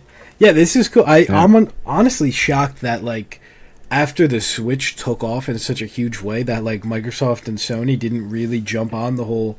I mean, they PlayStation Portal like we were just talking about, but that's not really the same. So it's cool that maybe they're starting. Yeah. No PS Vita 2. I would love a PS Vita 2. Or a PSP 2. That's true. That would kind of rock. Yeah, it would. It's for them to bring it back now. And also, there was rumors of Xbox doing like a handheld, but then they reportedly canned that, and now they just have this like collab with the ROG. I don't know if it's actually pronounced ROG. Yeah, these things are like super niche, I feel like, and it'd be cool to see them break out a little bit more. I mean, I don't have one, so I can't really say that, but I just think they're cool. I think it's cool that stuff gets more accessible to people. For sure, yeah, and like the fact that you just need that, because like it's all cloud gaming too, and like Xbox has been really good with like doing cloud gaming stuff. Like you can stream like most games Yeah. from the cloud without having to download them onto the Xbox, which is kind of nice. Yeah, definitely. But yeah, Cool. and then the games they announced for this was Some good stuff. Pretty, yeah, a lot of Super fun Meat stuff. Boy, that got me. Yeah, that looked cool. They did a little Mario bit at the start, which was fun. Yeah. The big main part of their thing was the Outer Worlds 2, which I'm so excited. looks cool. I'm shocked they're going for the $80 price tag on the Outer Worlds 2. Yeah, but I think that their main thing is they push Game Pass. 100%. So it's not going to end up mattering too much to most people, I feel like. If all of their games end up being 80, it's like, why would you not get Game Pass? If you're getting 2 games a year, you might as well get a year of Game Pass.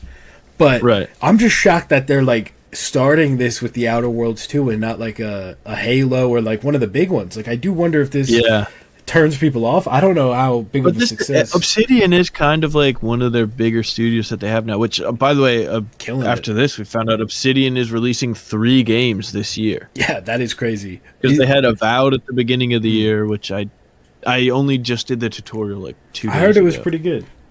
Yeah, so hopefully I can jump into that. I never even finished Dragon Age earlier this year. I have to finish Oblivion still. I fell off so bad, man. But they had Avowed earlier, and they announced as well on Sunday Grounded 2, which I kind of popped off for Grounded. Grounded 2 is cool. I played the original like a little bit with you, obviously. Yeah, but, we did it it was still an in-game preview. It wasn't like fully out yet. Yeah, it's my girlfriend plays with her siblings, and they have like this crazy world, and I didn't even know the game was that expansive. Yeah. But like, it's a whole thing now, so I'm excited to kind of dive into a new version at some point. Should we jump into Grounded before Grounded 2 comes out? I have to jump into Grounded. Aluminum stream Grounded. Yeah, I'm saying that'd be sick. Because we went as far as you could in the preview, I think. Yeah, and then tried to push it even further. We were just trying to come up with new stuff. But yeah, that's exciting. And then obviously Outer Worlds 2 at the end of the year for the third one. And the game that I thought looked the best of this was Clockwork Revolution. Looks really cool. I thought this was BioShock.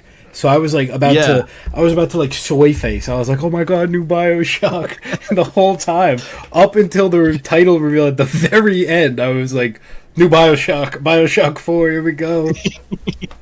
Yeah, it looks like a mix of like BioShock and like Dishonored. Yes, I got a little bit 100%. So both of those games rock though. So this game should be a masterpiece. Yeah. Kind of annoying though. Again, we didn't get a date for this one because they had announced this last year. Oh, they did. I didn't even know that. Yeah, it was like a teaser. They didn't show any gameplay or anything. And then this year, obviously, it had gameplay and stuff in it, and so you kind of figured with how big the trailer was that it would be like here's at least a window. But yeah, they just said it's coming in due time. That is surprising. This looks awesome. It looks really cool. Yeah, looks super sick. Yeah, it really does. I don't have a lot to add. I'm excited. No, I don't either. But I'm excited. There's like 3 more I really want to talk about. Black Ops 7 was announced at the end. I don't know. I might be caught out. This might be it for me. Yeah, it was weird that was like the one more thing that they had. One more thing. The game that comes out at the same time every single year. Yeah, it was kind of bizarre. But we just got Black Ops 6, so I guess it's kind of interesting that they're going Black Ops 6 to 7. Yeah, I feel like Black Ops is like their cash cow. They know that they're gonna milk that dry like they did with Modern Warfare until that flops again, and then they're gonna go. I'd love an Advanced Warfare. Advanced Warfare was awesome. Rumor has it this one is gonna kind of do a little bit of like the advanced movement stuff.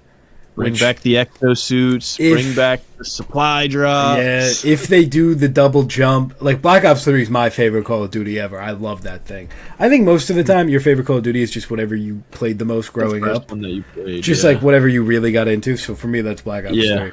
And yeah, I got Black Ops 6. I played it a good amount for like the first month or so, and then never really went back. And like. Same. if this is $80, I don't know, man. I might have to tap out on Call of Duty at this point, or wait a month and it's on sale. I'm glad I've got Game Pass. That's true. This thing's always on sale. They'll go on sale in a month. I get FOMO the week before Call of Duty comes out. I do get my money's worth. I played the hell out of it for a while, but then I just don't touch it for the rest of the year. Every single year, and every year it gets to October, and I'm like, oh, it's kind of Call of Duty season, huh? I should really. When's anyone coming out? Oh man, let me pre-order that. It's just a trap I fall into every time, and I probably will again. But it looks interesting. Yeah.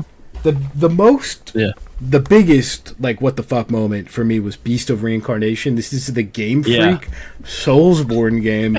Looks great. Visually, it doesn't look like beautiful. It's beautiful. They're putting their last game, Pokemon Scarlet and Violet, next to this is just ridiculous. And Game Freak has always done other games, but they're more niche and not really big. And they haven't done one in a while, let alone one for Microsoft in like that. Just when I saw that Game Freak logo, I was like, what are we talking about right now? Yeah. And it really, I think this kind of, I'm sure they have another team working on Pokemon stuff, obviously. This is probably a small, passionate team. But this proves to me that the Pokemon company is the real problem over there. They're giving them the year to work on something, maybe 2 if they're lucky, and they're putting that shit out no matter what. There is nothing that will make them delay that game after they put that release date out there. And can I say something about Pokemon? Yeah, let's hear it. I do not care about this new game that's coming out this year at all. Yeah, I honestly don't blame you. I do care because obviously I'm the worst. And but I really like Legends Arceus. If this was another Scarlet Violet thing, it might be the first Pokemon game ever that I skip. But I love Legends Arceus. That's my favorite Pokemon game ever. And I think really I don't love that this all takes place in a city with the little wild areas. I think it could be cool, but I think the real-time battle stuff is cool. It could be cool. And the fact it's a new Legends game has me excited. I don't know. I didn't play Arceus, but the real-time battle You gotta play Arceus. It's probably going to go on sale soon. Dude, Arceus... Nothing on Nintendo goes on sale. Yeah, but physically. That is true. Maybe, Legends I don't know. We'll is see. Legends is the Pokemon game that I dreamed of as a kid. It's just, it's so cool. I don't know. I wasn't I gotta play it. But it's funny though that you said if it was another Scarlet that you probably would have skipped it, because I feel the mainline ones are the only ones that I'm I want to play. That's how most people are, just based on the sales numbers. Legends did well, but compared to Scarlet and Violet, it's a drop in the bucket. I just want to play the main stuff. And that's fair. I didn't even finish Scarlet. I just Legends. I was this is too much. They are treating Legends as a mainline thing. Not that it's not the same, obviously, but their strategy from now on, I think, is new generation Legends remake, and then kind of do that cycle, which is I think is cool. I think it's cool that they have Legends to experiment with stuff, and then stick to the main stuff. But Gen 10 is probably going to be next year. This is their moment, 30th anniversary of Pokemon, new console. People are just please, for the love of God, make it good, man. And we know Game Freak can make games that look good now. So. They have come on. I really do think. I say that Scarlet and Violet didn't make $1 billion and was the highest selling game ever. They have no one, but that game came out, and for the first time ever, Nintendo put out a little thing that was we're sorry for the performance of this game, we'll work on it. That's kind of a big thing for them to do. So I'm really hoping, to be fair, runs really well on Switch 2, but still looks fucking disgusting. It's all the Pokemon are 60 FPS now. Awesome. It still looks like the same blade of grass across the entire world. Yeah. But now they look just as bad, but with double the frames. Yeah, cool. Exactly. But I'm really hoping Gen 10 blows this away. There's so much hope there. And why? Why would I have hope? What have they ever done? I'm also hoping they do the virtual console thing and just bring the old games over at some point. I was hoping for it for Switch. Just sell a little pack of you could make it. you could probably get away with selling it for like $120, honestly. Make a pack, I'll put the Game Boy games on there, put the DS games on there, boom, dude. I would literally cry. That's my dream. Anyway, rambling about Pokemon. Yeah, Beast of Reincarnation looks cool. Yep. The biggest Xbox game, or it's not even an Xbox game necessarily, just the biggest announcement here, the Invincible Versus game, yet another tag team fighting game based on something I love. Awesome.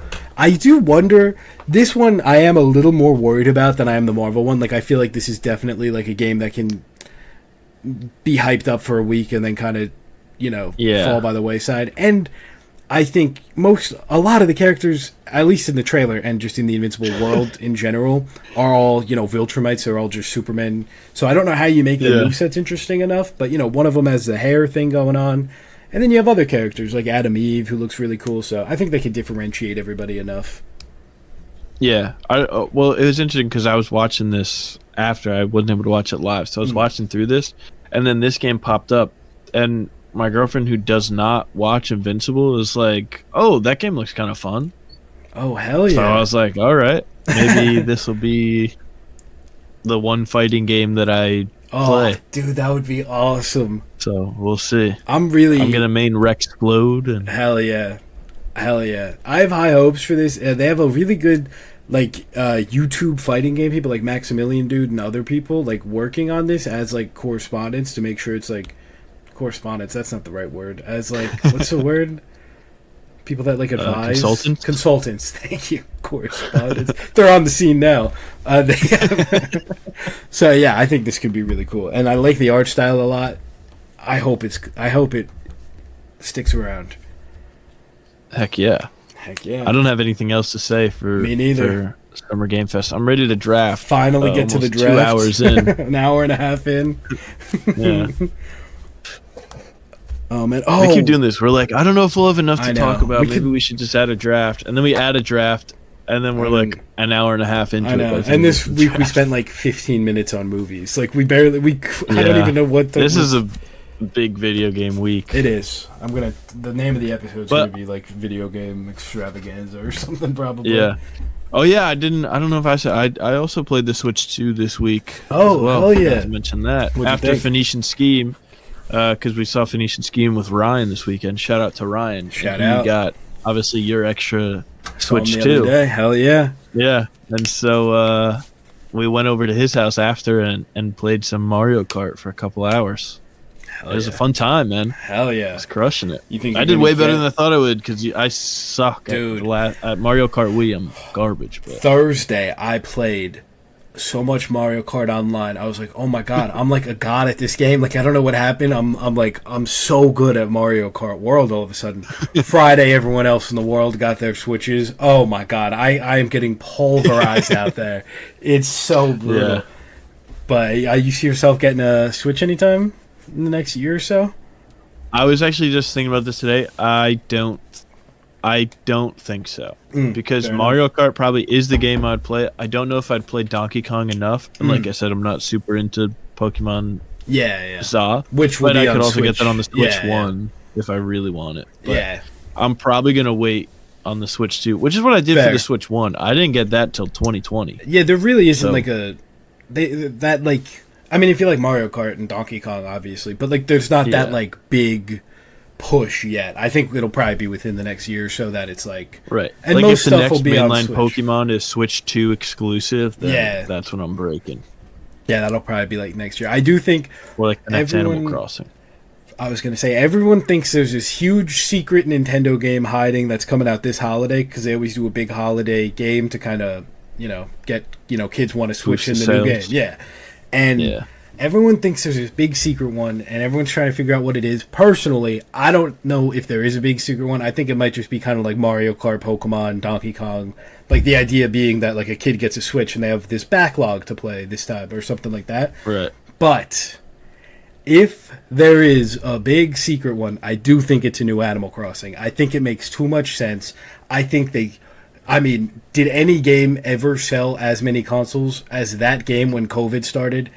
Like, people, obviously. That's why I bought my Switch. Exactly. The Switch, like the Switch was sold out for months, 3 years into its launch because of Animal Crossing and a supply chain issue, obviously, because of the pandemic. But like, it's just insane to think about how huge that game was. And I think they know that. I think they know damn well that they do a new Animal Crossing and people are swarming it. And I'm hoping that's the big secret, or because I don't think they're doing a 3D Mario because Donkey Kong. And anyway, let's get to the draft. I'll ramble about the Switch 2 for hours. Yeah, so what we're doing for the draft this time, we were thinking about doing a video game movie draft, but there's not a lot of video game movies, and there's even less good video game movies, and there's very few that are like, all right.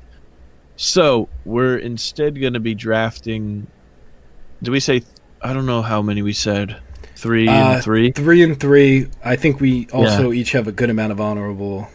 Yeah, so we're going to draft mentions. 3. So we're drafting 6 video games overall. 3 that we think should be adapted as television shows, and 3 as movies. I have a thought.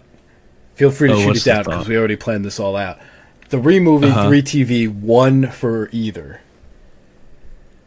Like 1 bonus wildcard one? Yeah, 1 bonus that you think could work either way.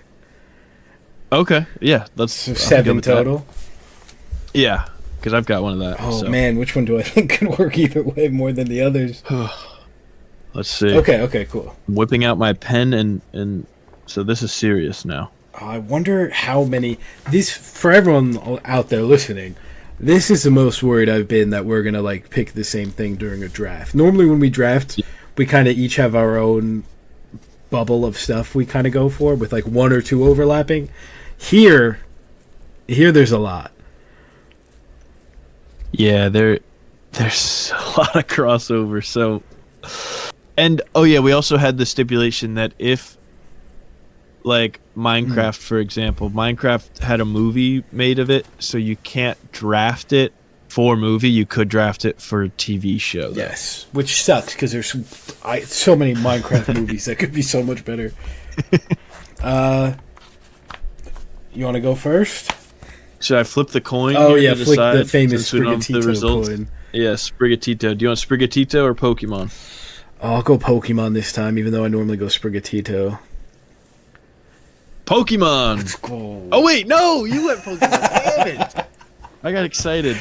Oh man, okay. Shoot! Alright. Okay, oh man. You're up first, yeah. So, there's 2 that I need. I legitimately need on my list. Okay. And I don't know which one you would be more likely to pick. Okay. I could not live in a world where I don't get this one. So I'm just gonna go for, and I feel like you could take it. So for TV, I'm gonna go Pokemon. Specifically, let me just write this. Oh man. Okay. I don't know what the specific game. I think you now probably... I could be rude here and say, well, Pokemon Concierge exists. Well, yeah, and so does the anime. No, that's different. Okay, it's different enough. Okay. I just wanted to rile your feathers a bit. Thanks for that. Ruffle your feathers. Rile your feathers. Yeah, my that's feathers all right. are riled. Yeah, it's late, man. I think you gotta do Red and Blue if you're doing like a live action. This would be a live action Pokemon show in my head. And as much as I'd love to see like a Black and White 2 adaptation, I think you gotta start with Red and Blue. You build up Red as a character. You do maybe like, I don't know if you get through a whole thing in a season, but I guess why not if this is my dream show. Do like a 20 episode season, hop to the next region, keep going, boom, dream, awesome.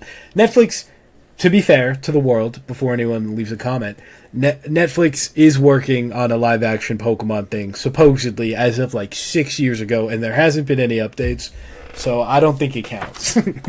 No, I don't. Yeah. Oh, interesting. I got pretty nervous when you said you were taking a TV show because I had one that was like #1 overall on my big board that I wanted no matter what. Oh man. I'm taking a TV show here. Oh. And this one I feel like can be done really well, and it's kind of set up similar to how like I picture this as like a Last of Us type show, but like season 1 when it was good, and you can like expand. Did you finish that. Last of Us? No, I've still only You seen the gotta first get on. episode. Okay, of sorry season to two. interrupt. But this one, I feel like there's 2 games in this series that you can pull from, and you can do either order first. I think would work. But for TV show, I'm taking Red Dead Redemption. Oh, yeah. Yep. Damn it. I mean, a nice Western story. I mean, this is like Red Dead Redemption is like an all-time series for me. Like for video games, like it's up there because Yeah. like I remember I was like a kid and my dad was playing the first Red Dead Redemption game on the PS3 in the living room, and I was like, "Whoa, this game is sick!" Just like watching it. And I'll never forgive. I shouted out Ryan before. Opposite shout out now. Never forgive him for spoiling Red Dead Redemption 2. That was ridiculous. I do remember that. That is so brutal. Oh, That's a great I'm pick. not over it. That's a really great pick. I did have that down. All right. Great pick. Yeah, you said you were nervous about me taking your thing, so I was like, "Oh, he's definitely taking Red Dead Redemption." And then you took Pokemon, which is not even on my list. At I all. just figured that, like, just Pokemon is, like, such a... Yeah, fair enough. That's true. No, I think Pokemon is good. It works. I just think I just wasn't thinking that. Fair. All right. I don't think you would take this. I think this is the most obvious pick for me. I would have picked it first, but I was more scared of you taking Pokemon than I was this. This is the movie of all movies. I've talked about it many times on this podcast that I hope they're building up to it at some point.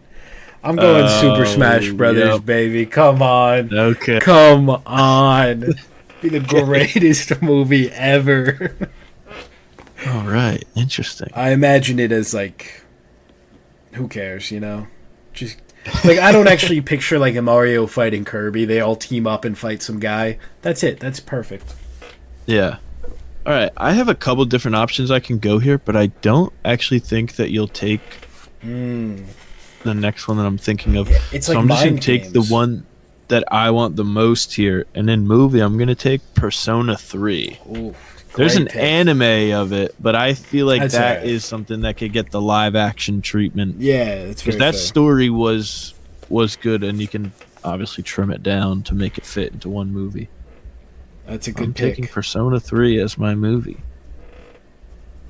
Probably wouldn't be called Persona 3, though. They probably have to call it something else. That's true. That might be a little confusing. Yeah. Yeah, it's back to you. That's a good pick. I don't know if we're going to have that much overlap. Yeah, I think Red Dead Redemption maybe was the only overlap there. My struggle here is that there's so many good options, I think.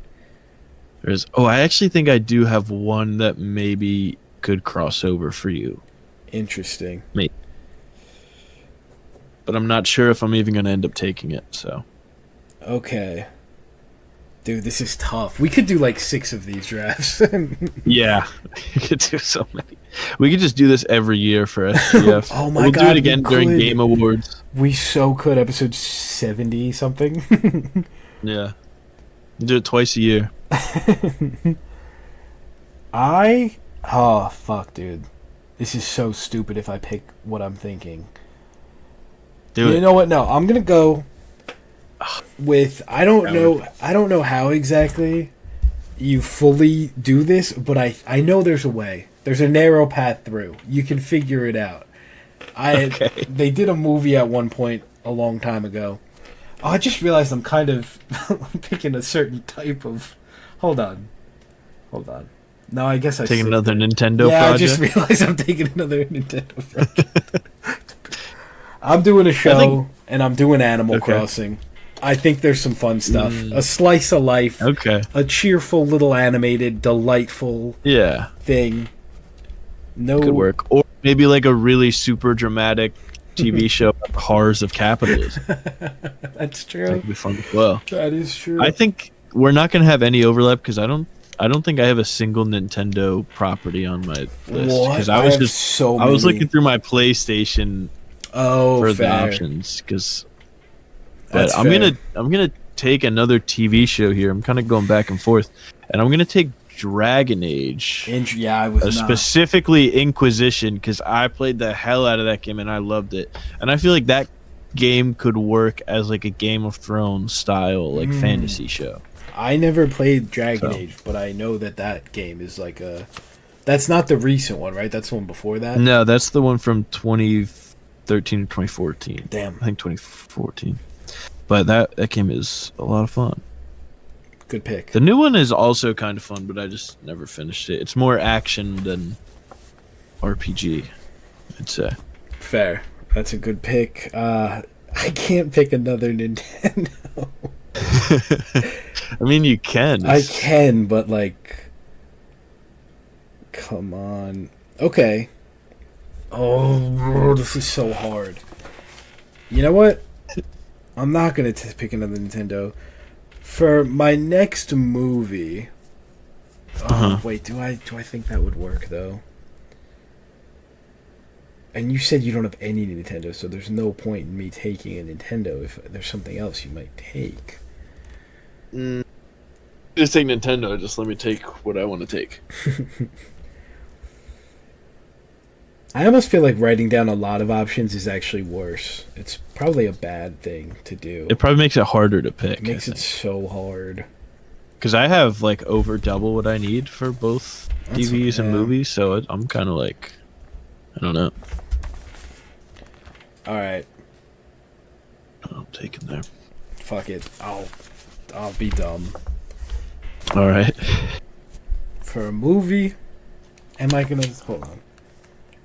Come on, do it. Fortnite. No, I'm just kidding. I do have that written down. Oh my god.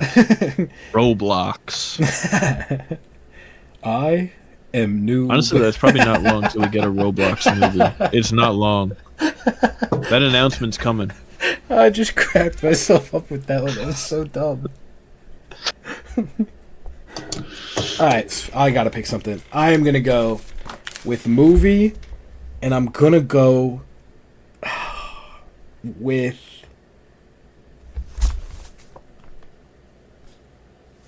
I'm gonna go with Portal. Ooh, that's a good one. It's one that I don't... I looked at that. That, like, specifically Portal 2, I guess, because that's a better story. Okay. Just, like, the gameplay mechanics is so much of what makes it cool, so, like, if that's just on screen, is that interesting, you know? But I do think it is. I think that there's a cool movie in there. Just the idea of, you know, even just the lore there with GLaDOS and, like, Aperture Laboratories or whatever. All that stuff, kind of diving into that world. I'm going with it. I'm sticking with it. Heck yeah. I think I have two that I'm like I could take as either the hybrid pick or just as a TV show. Fair. I'm not really sure. I think I'm going to take my hybrid pick now. Oh, interesting. No, I'm not going to take my hybrid pick now. I'm going to take my last TV show, I think. Okay. Because all the other TV shows I have written down I don't think are good enough. And I'm going to take as a... Oh, no, I don't know what to do, actually. I know, right? I have two where I'm like, I could see it going either way, and I'm like, which one do I think would be better as just a pure TV show?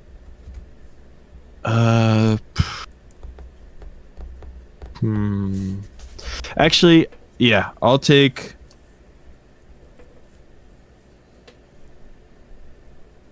Man, this is tough. You're giving me time. I'll take this in movie. I'm going to take Wolfenstein. Sick voice crack on that pick. That's a good pick. Yeah, I'm taking it in movie because I feel like it could work as a movie. It's one of the ones where I also could see it as a TV show if you really wanted to. Yeah. But I just picture this one because I wanted one that was like kind of like an action movie, but not like a Call of Duty type of action movie. Very fair. And I feel like the story of the Wolfenstein games are like good, and that would be like a fun movie to watch with like good bits of action in there as well. That's a really good pick. So I have a problem in that I narrowed down my list, right? Okay. And there's a lot here that I want, but I got to 4 that I'm like, I gotta have these 4. But the problem is I can only pick 3 more. And I want to take one, but I don't think it works as a movie. I think it would have to be a show. But there's Okay. two of them here that would have to be a movie. Oh man. Oh man.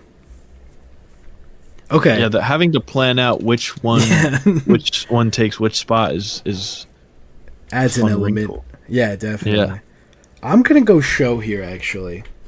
Oh, okay. I think this would almost only work in show form. I think you probably could do a movie, but I think an episodic format here would help a lot. And I'm gonna go with Kingdom Hearts. I think the hopping from world to world is kind of perfect A Disney for a Plus original Yeah. show. Again, rumored at one point by like one guy, so it's not really Daniel RPK has sworn that it's happening, but there's never been anything. I think you got to do it animated. I guess if you wanted to, you could do like live action and animated, and I think it would be really cool. It would be way more effort than they would ever be willing to put in. But I think it would be really cool if you did, like, they get sucked into the world of The Little Mermaid and they replicate The Little Mermaid's 2D hand-drawn art style, and then you hop over to, like, you know, Frozen and they're in, like, a Pixar movie. Again, way too expensive, wouldn't happen. But just, like, Kingdom Hearts, I think there's something there. And I think you get the people that like the game, and then you get all the people that like Disney that never really put any time into the game because they're not gamers, and it's a match made in heaven. And it's connected to the Smash Bros. Movie. There you go. So now I'm in a tricky spot here because I have one TV show left, one movie, and the hybrid pick left. Mm-hmm. And I have one that I feel like I want to take for the hybrid pick, but I feel like I can wait on it. And then I have two that I like for the movie, I think. And I don't think they would work as a show. Although they might. I might be able to make one work as a show. I think that's where I'm at now, too. I'm trying to make one work as a movie. I think... Ooh, I think there's a chance we're talking about the same thing here, I just realized.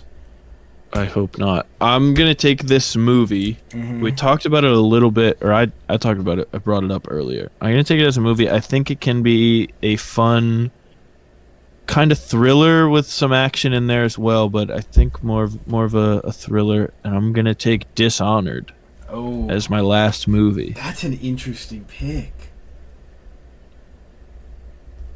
Interesting. Yeah, I feel like that one can work in a movie if it's done right. It can, because the storyline has kind of, I mean, it's called Dishonored, so it can have. Is it like the Northman? What's the story that the Northman's based on? Oh, I don't know. Is that what Dishonored? Is it similar to that, or am I thinking of something else? I can think of the gameplay. I just can't think of it. It says the Northman is adapted from Amleth. Oh, Hamlet? No, Amleth. Dishonored. I see. I played this ages ago, but I remember liking the story. You're like a guy who's. Yeah, I remember that there's like the plague and stuff, and that's kind of fun. And I just know you're like a secret guy, and that's kind of fun. Yeah, it seems. What the hell? Carrie Fisher was in this? Really? Oh my god! There's so many people that did voice actors in this. Oh my Susan god! Sarandon. They Carrie could totally Fisher, Michael get, Madsen. They could totally get the woman that plays her at the end of Rogue One. Oh my gosh, that would be sick. The deep fake. Yeah. But yeah, it's I just remember having a fun time with it, and there's like the plague, and you're like sneaking around and stuff. Yeah, I remember the like mechanics of it being cool. Yeah. We only have one. There's like assassins crossover and stuff. So far, after how worried I was, that's really funny. I know. I was really worried as well, forgetting that Nintendo also makes video games that can be adapted. Oh man, so here's my predicament. I have movie and wild card, and I have one that I think would be a better movie. I have one that I think would be a better show, and I have one that I think would be a better wild card. But I want to pick the one. There's one that I think is less fun than the other. Okay, you know what? I'm just gonna go for my third movie pick. Okay. I'm gonna go wild card because that leaves me more flexible if you steal mine. Ooh, going the hybrid. Yeah, I'm going hybrid. This could work as either a movie or a TV show, I think. But Okay. ideally, I'd like for it to be a TV show, but I don't have a slot left, so we're gonna say either. And it's a little silly, but I'm going Marvel Rivals. I think specifically that art style that they use in their teasers and the game itself, but like the trailers and the animations that they put out, I think that with 30-minute episodes, do like 15 episodes, the timeline, you could do the timelines coming together, the characters grouping up, the different factions, the different worlds, the two Dooms fighting, and you play out the story, and you could even do like, oh, Dracula's here from season 1, and like Ultron's here in season 2. You can adapt that stuff. So I think it could be really cool and beautiful. And it's a little silly because it is just Marvel, but it's a specific thing here, and I do think it would work better as a TV show specifically. But yeah. So now with my pick here, I'm gonna take my last TV show, and I think this probably works better as a movie, but I think you can do it in a fun, interesting way as a TV show. And I'm gonna take Mafia. Oh, that is a good pick. So I think that is flexible enough to work as a TV show, flesh out the characters a bit more. That's a good pick. I think that could be a bit of fun. That is a bit of fun. And I'm excited for my hybrid pick here. Oh, man. I waited because I didn't think you'd take it, so. All right. My last movie. There's one that I know I should pick, but there's another that I do think would work better as a TV show, but I think you could do it either way. I'm now realizing how ironic this pick is after my last pick, but I've said it for years. Overwatch is a world of rich characters. Arguably, the characters are better than the game itself. They have such cool characters, such cool lore, a really cool world. You could do so much with that. I really wish they did a movie or TV show, so I am drafting Overwatch for my final pick. I had Overwatch written down for one of my TV show slots. I do think it would be better as a TV show. That was one of the ones I was worried we were gonna. Yeah, I'm shocked that they didn't make an animated show when they were making like Edge Runners and Arcane. Arcane is the perfect formula. Just make a beautiful show about the characters. Because I love those characters. I haven't played the game in a while. But like those characters... I've actually never played Overwatch or Overwatch 2. You've never played Overwatch? Nope. That's not true. I don't know what you're talking about. Wait. What? That's not true. No, I never touched it actually. It's a common misconception. People think I played it and played ranked. What do you mean, people? Common misconception. You played people it. think. No, it's like it's a Mandela effect. People think I did, but I never did actually. Oh, that was the other universe. Yeah, because. All right. Well, what actually happened was I got ranked bronze 5, and I never touched the game again. Damn, I didn't even know there was a bronze 5. Well, you'd be shocked. Yeah, that was devastating, man. I got ranked bronze 5, and James got ranked gold 4, and I never wanted to play the game ever again. Damn, that is brutal. Because, man, he would play support, and he would just DPS the whole time, man. Oh, that is the worst. And I'd do all the healing, and I got bronze 5. That sucks. Damn. I mean, I wasn't good at the game, but I was expecting maybe bronze. You really confused me. I was like, I swear we used to play Overwatch. Yeah, but no, I actually never played it. But is that all of your picks? That's all my picks. All right, so it's time for me to close out the draft here with my hybrid. I think, and this is a game that you and I have played together. No, this was I don't think big. So. It must be a Mandela effect. maybe it was someone else, but no, it was me, you. I think this is Trevor and James. So this was right during COVID times. Yeah. Now this was a 4-player co-op game a survival co-op. You are game. not taking what I think you're taking. And I think that this game can work. I think it's different based on the form it takes. I am going to be taking the Forest. Okay. As my hybrid. Okay. I think as a TV show, I think you kind of make it kind of like Lost. But as a movie, it's kind of more of a horror movie. That's a really good pick. I think that's where. What did you think? I thought you were going to say Tales of Midgard. Oh God! I couldn't believe it. It's like, what?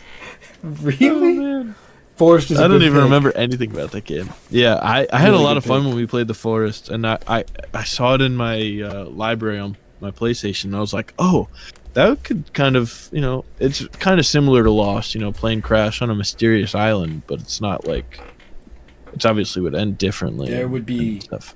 Yeah, you like. If it's a show, like, they'd slowly uncover all the different weird freaks that are there and, like, adventure out. It would be cool. Uncover the story a little bit, and then if you do it as a movie, you can still have them uncover the stuff, not go quite as deep into it, and it would be more of, like, a straight-up horror movie. Yeah, that would be cool. Your list? So I think... I'll read out ours real quick. All right. Do you want to read yours? I can read mine? Or? Sure. I think it's really funny how mine's like all baby games and yours are all not baby games. I just realized that. Alright, so for my movies, I have Super Smash Brothers, Portal 2, and Overwatch. For my shows, I have Pokemon, Animal Crossing, and Kingdom Hearts. And it's like Coco Melon. That's where it would be. I didn't realize that you just said that. You're reading through. And I know, I didn't either. I did have some other... well, we'll get there. My wild card, I picked Marvel Rivals. Ideally a show, but I think you could do it either way. It is silly, but yeah. Yeah. So then for mine, my TV shows, I have Red Dead Redemption, Dragon Age, specifically Inquisition, and Mafia.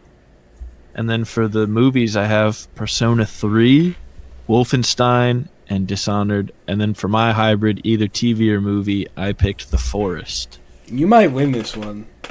I don't know, but I don't want to feel confident because I was confident after the second draft we did, and I got 26% of the vote.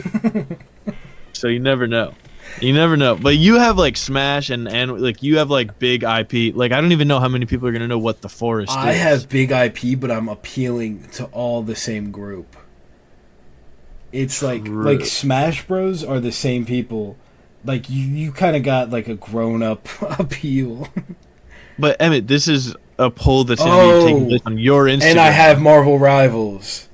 Yeah. I just realized that. You have Marvel Rivals and like all the these are all you games. That's true. We need to come up with a new account. I mean, we could do it on the Aluminum Screen account, but then it'd get like 5 votes. And it'd be pretty easy to tip the scales. I think doing it on yours is fine. I won't put my name obviously, but Marvel Rivals. I mean, I know who the audience is that we're drafting. Yeah, that's true. And I still make the same mistake over and over again. I didn't. So. Marvel Rivals might be the strongest. Marvel Rivals might win it. With that in mind. If they have any integrity, though, they would know that Marvel Rivals might not work as a movie. It'd be too overbloated. That's true. That is. If it was. But then those people might hate Overwatch, so they might not vote for one that also has Overwatch. Oh, and it's actually good I took Persona 3. I'm kind of cornering the anime weeaboo market there. That's true. That's big. Although I feel like everybody Pokemon is like Red Dead Redemption should be. Oh yeah. Might have the anime part. Weeaboo me. Shit. Dang it. This is interesting. I feel like I just have like the dude vote with Wolfenstein and Red Dead and I was going to say, I find that my audience, especially on Instagram, really doesn't care about any of my Nintendo stuff. TikTok, a little bit, but Instagram, really not their cup of tea. So I don't know. A couple people slid up on my Switch 2 story, calling me a traitor for buying one. Yeah, I've seen people getting mad about that a lot. Because they're like, Nintendo has anti-consumer practices. Yeah, hello, welcome to Earth. They've always had that. Yeah, man, I don't know what to tell you. Hey, man, if you don't want to get one, fair enough. I'm Yeah, there's one person who I posted want a to drive picture- around as Monty Mole. Exactly. Or his cousin Rocky Wrench. I'm a big Monty Mole guy. Monty Mo rocks. My Should we boy. speed through our honorable mentions real quick? Oh yes, And honorable then call it mention. on our Oh, longest crap. episode yet. Yeah, I thought would be the shortest. Do it. I have some fun honorable mentions this time. Me Usually too, I don't I have think. any. I've got some fun. Yeah, you go first. Should we go? Back and Oh, forth? yeah, on the that's honorable true. mentions? And then I'll have like 10 after. Cause Yeah. But we'll go Uh, back and forth for as long as we can. Start with movies. Yeah. So Smash was the one that I wanted the most. The one that I was going to take before Overwatch was Metroid. I think you do literally Ooh. just Alien. You do Alien, but instead she's like Iron Man. You do Alien in an Iron Man suit, and the big monster's a big dragon in space. That'd be awesome. And then you could delve into like the lore of like her parents and like all that stuff. I think that, and I think that would be Nintendo making a movie for. I mean, you know, they've only made like one movie and they have another one a couple of years away. But I think that would be the first time they're kind of doing like a PG-13 movie, Right. which is interesting. Although I think Zelda might actually be PG-13, weirdly enough, but like a more adult oriented. For sure. To be sick. So we're doing movies, right? Mm-hmm. Okay. I mean, the first three I had written down was Persona 3, Wolfenstein, and Mafia. And I ended up putting Mafia in TV show because I liked it more than the other TV show options I had. I also wrote down L.A. Noire. Also interesting, neither of us Ooh. went for a Grand Theft Auto vibe. I did have it written down here for movies specifically. I don't think it would be Yeah. TV show. Yeah, I don't think so. I I just- just feel like it's so bloated. I just feel like it's so like there isn't enough there for like Red Dead is all character driven and like Right. a western, whereas GTA I just feel like I mean there's characters and people do love the characters, so I might be talking out of my ass, but it's just like crime in a city, which I feel like isn't as interesting for a movie as it is a game. Right. I think there is a way to do like GTA 5 in an interesting way, but it's Yeah. just so big. It's like, I don't even know. And a lot of the fun comes from doing like whatever in free roam. Yeah, That's definitely. most of the appeal of GTA. I think there is a way to do it. I think Yeah. an interesting way to do it would basically be Free Guy, but better. I knew you were gonna hate I don't have a comment. that. Is that me? It's back to you. Yep. I had Outlast as kind of just Ooh, a horror that's a movie. good pick. Insane Asylum. I was really close to picking it, but I didn't. But I think that would be Yeah. really interesting. Again, it's a very cinematic game, so it's like you really don't have to Yeah. change much, but until Outlast Dawn is a did, good I pick, guess. though. Yeah. I put this down for a movie, and I'm just realizing now that that was stupid, and it probably should have been a TV show, because it was a Telltale game, The Wolf Among Us. Ooh, I did have a thought that I saw it on a list, and I was like, "That's a Brandon pick for sure." Dude, I liked Wolf Among Us. I They've been making a watched second several one playthroughs of it, forever, and I right? played it. Yeah. Yeah, it's been cooking for a while. I don't know if it's still happening, though, unfortunately. Yeah, I'll be there if it does, though. I like that world a lot. Yeah. It's just fun to have all the, like, classic, like, fables and... Yeah, it's the Shrek Stories and stuff. style. Yeah. Yeah, like an adult Shrek. Yeah, exactly. But... I picked Portal. I had Pikmin written down because I wrote every Nintendo franchise down. Probably, I think it'd be a cute like Illumination movie. And you know how marketable the Pikmin would be? They'd be everywhere. This is one that actually is gonna happen in the next few years. I think so. Shigeru Probably. Miyamoto, like not that long ago, was like Pikmin movie could happen. And he was talking about, and they're like one of the only franchises that like cross between stuff. Like they're at Super Nintendo World and they're in the Mario movie in the background. Like, I feel like they want to make the Pikmin their like Baby Yoda, you know? They might. Well, that's interesting. Yours is kind of like Illumination Mario adjacent. Mine is more Minecraft adjacent, Oh, and hell I put yeah. down Stardew Valley. Oh, that's a movie. great pick. That's a great pick. I didn't even think of that. So I feel like you just do the Minecraft movie, but better in Yeah. Stardew Valley. So would you do like Guys Sucked Into Game? I I don't know. You could just do because I feel like if you just did normal, it could work as well. Yeah, I think that would just guy his uncle's farm or yeah. I think you could do a really heartfelt city boy moves into farm town after losing a Hallmark movie. Yeah, Netflix exactly. Original. A really cheesy. Yeah, that would be really. I would love that. That could work. Yeah, and that's all the movies I have written down. So if you just want to fire off the rest of yours, I had GTA. I had Donkey Kong just because this has been rumored forever that Illumination was working on a spin-off of the Mario movie of Donkey Kong Country. I guess it's not happening anymore because I'm shocked we haven't heard anything, but we'll see. I had Fortnite written down because I do think you could do something interesting there, but it's gonna happen. It is gonna. It's so gonna happen, especially after Minecraft almost made $1 billion.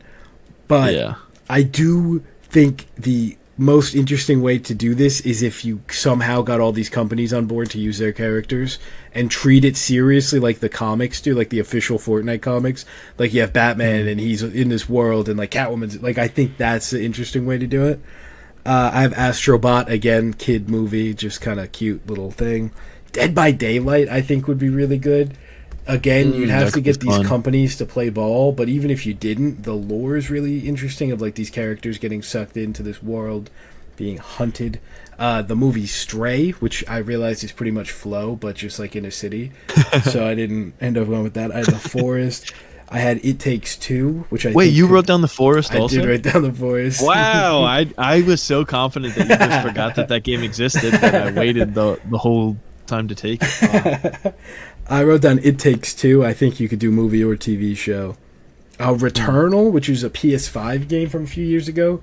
Really love this. Really, really, probably one of the best PS5 games, if not the best. Not that there's that many of them specifically, but it's really, really cool. The world's cool. I wrote down Super Mario Sunshine specifically.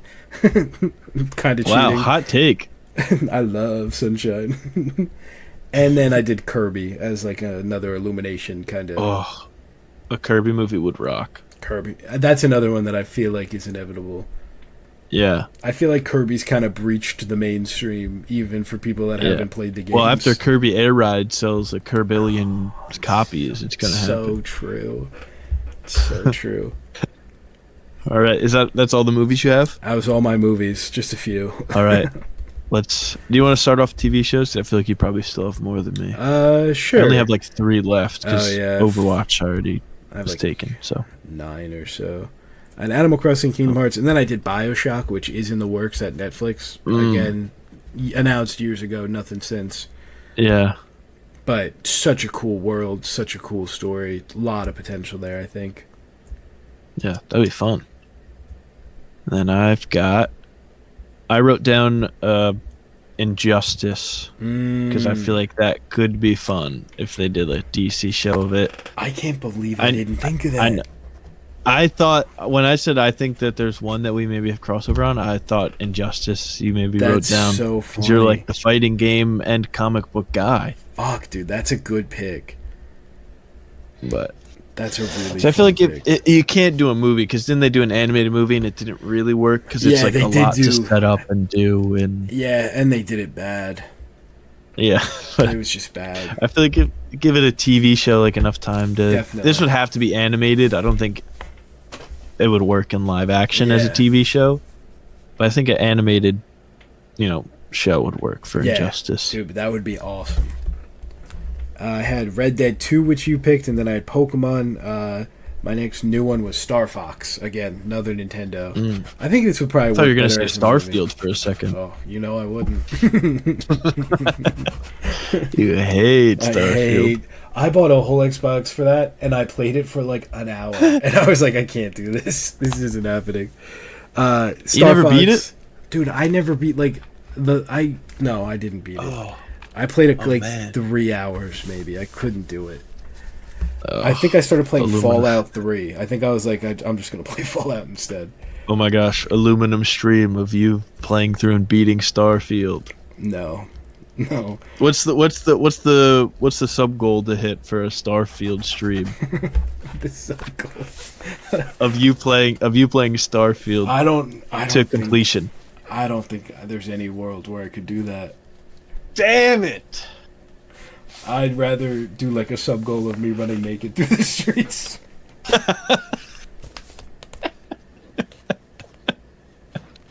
All right, I mean, Maybe not. Maybe just no sub goal.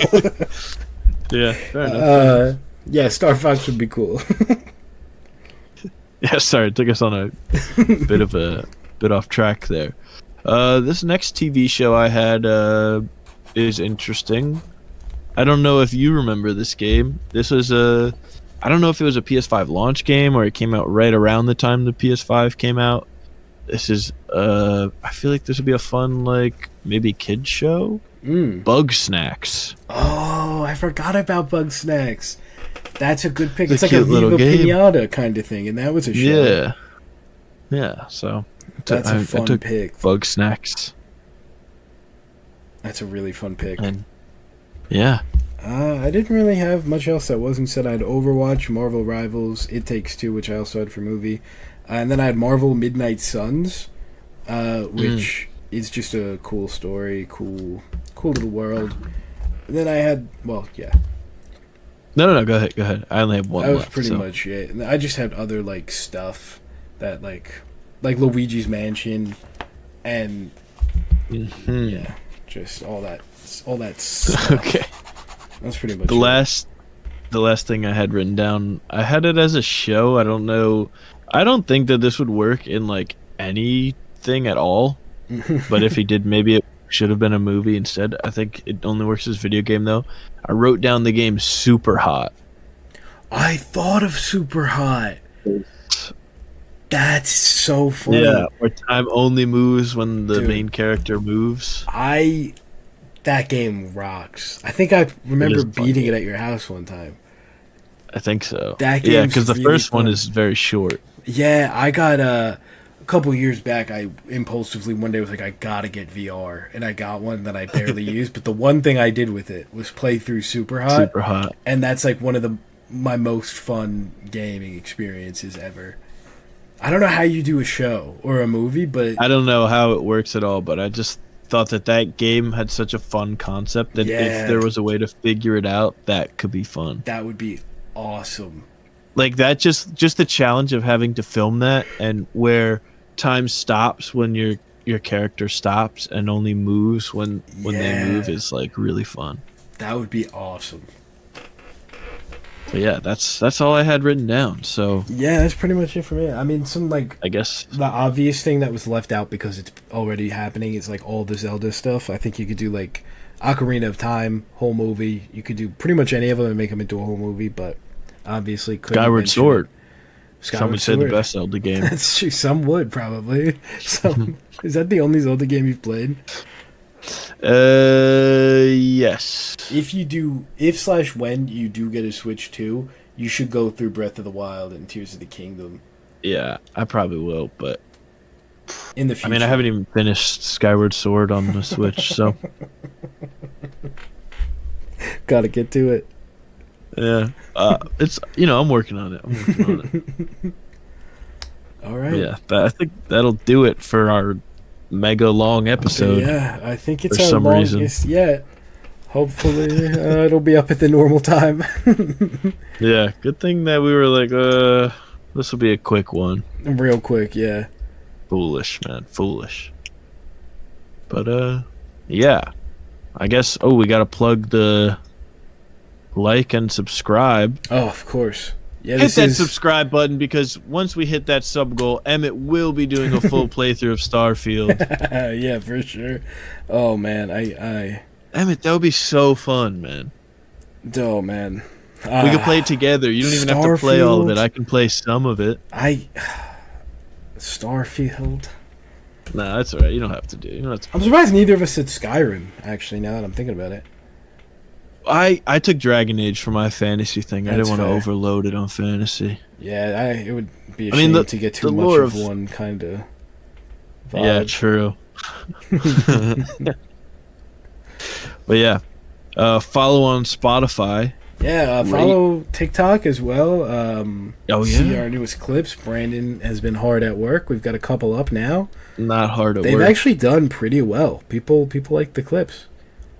Hell yeah. More clips soon, hopefully. Hell yeah. This went a little later, so I don't know how late Yeah, I'm going to definitely stay up don't making do the it clip tonight. Definitely don't But do it today. we'll Alright. see. Thank you, everybody, for hanging out. Let us know which of these you would most want to see, movie or TV show, and why is it Super Smash Bros. Whoa. It's going to be Red Dead Redemption, but tell me the forest. We're Pokemon's into that, pretty yeah? strong. Pokemon is the biggest There's a lot of franchise in the forest heads world. out there, Emmett. Did the That's true. second game come out ever? I was thinking that when you said it initially. It had like an early access thing, and that had a lot of hype. We should check this after we end, I think, actually. Yeah, actually, that's it. Sorry, All right, I thank brought you, it up everybody, and for then hanging I'm out. like, We appreciate you. We'll see you next time. Thank you. yes. Adios.